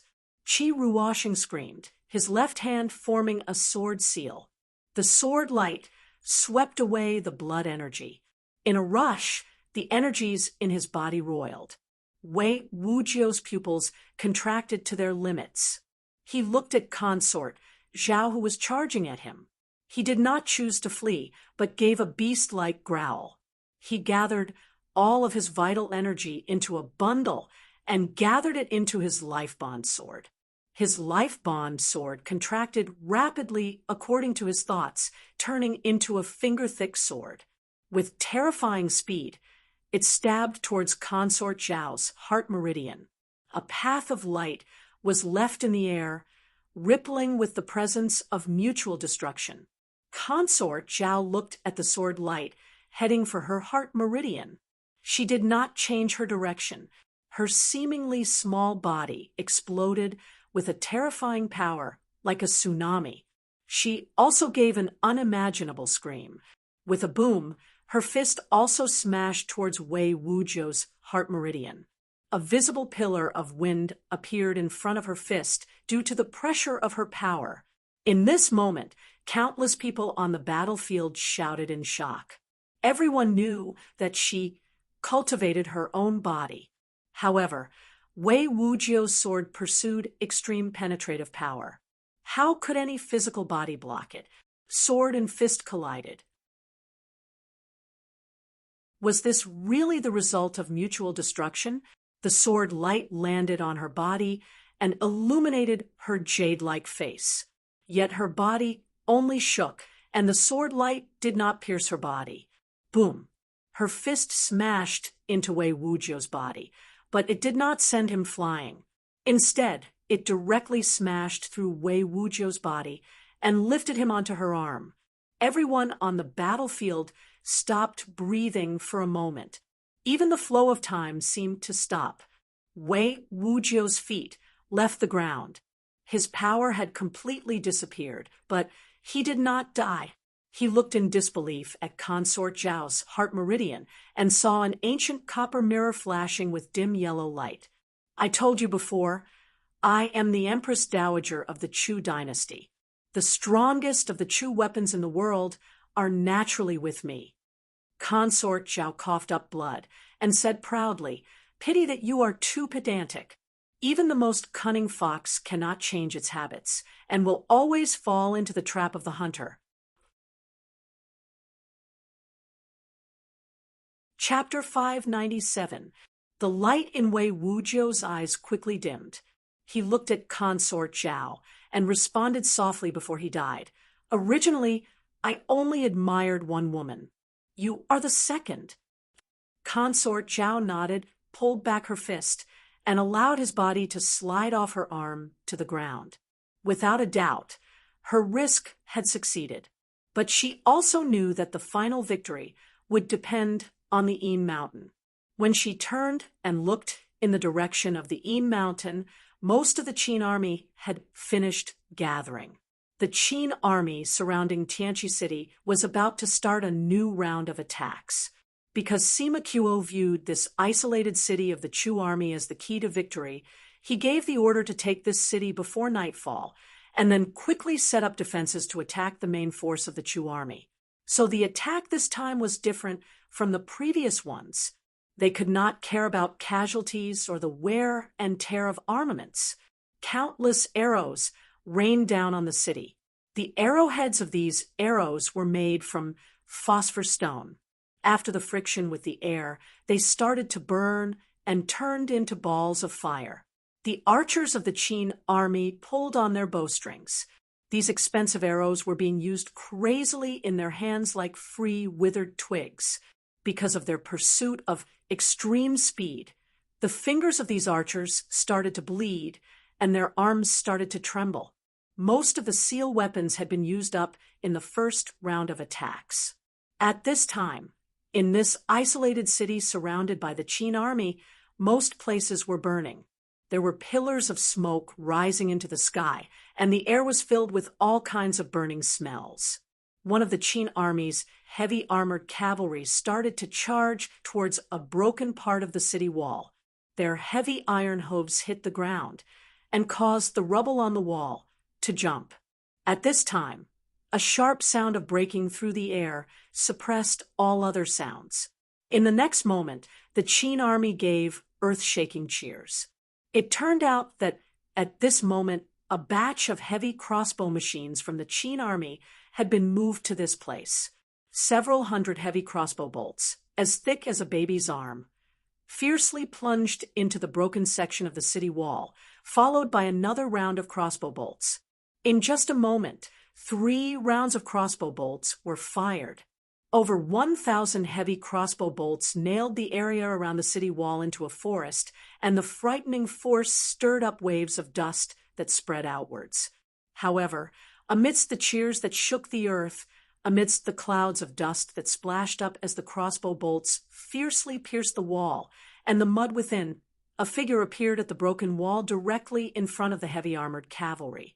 The moment this figure appeared, a terrifying heat appeared in the dust. Then even the dust seemed to burn, turning into sparks that flew outwards. The figure in the dancing sparks was a tall man. His black hair was not tied up and danced wildly in the sparks. Yet when the Qin soldiers saw his figure, an even brighter ball of fire appeared in his hand. He raised his sword and swung this ball of fire. The sword of the heavens and earth exploded. It was like an enormous cauldron had smashed down, and then turned into a sword essence that cut down. Pew, pew, pew, pew, a patch of fiery red fell in front of this crazily charging heavy cavalry. When the several hundred heavy cavalry crashed into this patch of fiery red, their bodies exploded as if they had been set on fire. Countless heavy metal armor pieces flew out. Time seemed to freeze in this moment. Many people swallowed mouthfuls of saliva with difficulty, but they still couldn't breathe smoothly. At the place where the fiery red light landed, a deep sword scar that was more than 1,000 feet long and 10 feet wide had appeared. The broken limbs and armor of the heavy armored cavalry fell into this sword mark and burned. The remaining dozens of cavalry could not advance. Those blindfolded war horses sensed great terror and could not be controlled by the riders on them. They spun furiously on the spot. The most shocked were the numerous cultivators in the Qin army. Some of the memories that had been buried in their minds for many years started to awaken. This scene seemed familiar. Many years ago, when the Qin dynasty's army had swept through the cities of the Zhao dynasty, there had been a blacksmith shop in one of the cities. There had been a grandmaster in that shop. Then he had come to the city gates alone with a sword and swung his sword at the tide of Qin soldiers. A long sword mark appeared in front of the city. After that, the Grandmaster only said one sentence: "Whoever crosses this sword mark will die." Then, the entire army was gone. The world knew that the Zhao sword furnace was in that city. Whoever passes this sword mark will die. In the light of the fire, Zhao Su's black hair turned deep red, dancing like tiny flames. He had followed Tang Mei under his master's orders and left the Zhao for many years. Many memories of the Zhao had faded, but he was someone who had experienced that battle. He and the cultivators of the Zhao sword furnace had stood in the city and watched his master use his sword. Looking at the sword that he had executed and the sword scar, the sword strike of his master teacher became clearer and clearer in his memory. Gradually, it began to overlap with the image before his eyes. It was only at this moment that he truly understood the meaning behind his master's sword attack. He said these words. Listening to his own voice burning in the raging flames, he felt that he was a bit closer to his master from back then, and that he had become a bit stronger. This feeling was very good. Several shrill military orders rang out, and the troops that had been following the heavy cavalry here suddenly began to retreat. Back then, you Qin people did not dare to face the sword of the Zhao sword furnace head-on. So many years later, no one dares to come out. Zhao Su looked coldly at the Qin army in front of him and said, in terms of invincibility, who was truly invincible back then? When he said this, a strange sound suddenly rang out in the sky, where the clouds were flying. This sound was like the cry of a crane, but carried a dark and terrifying presence. Everyone subconsciously looked up at the sky at this moment. A thick, ink-black cloud flew over from the sky, rolling and churning. There seemed to be a crane in the cloud energy, but it had no flesh or feathers. It was just a skeleton. But the skeleton burned with black flames that surpassed the imagination of the people. There are some things you do not understand. A ghostly voice drifted down from the sky. The black cloud retreated, and the black bone crane disappeared. Not far behind the sword mark, there was a cultivator covered in ghost energy standing. This cultivator wore black robes with a high collar. As he looked up at Zhao Su and spoke, black energy flashed around him, forming black plum blossoms and then quickly disappearing. Wang Jingmeng once agreed to a battle with your master, but your Zhao emperor was too stupid and feared your master would steal his throne just because of some rumors. He first set a trap to kill your master, the cultivator said. This cultivator said serenely, while Wang Jingmeng and I are mortal enemies, I will speak the truth. I cannot ruin the reputation of all Qin people because of this. You're tuning in to the Mystic Fist YouTube channel. Don't forget to subscribe and join us on this journey to catch the most captivating stories.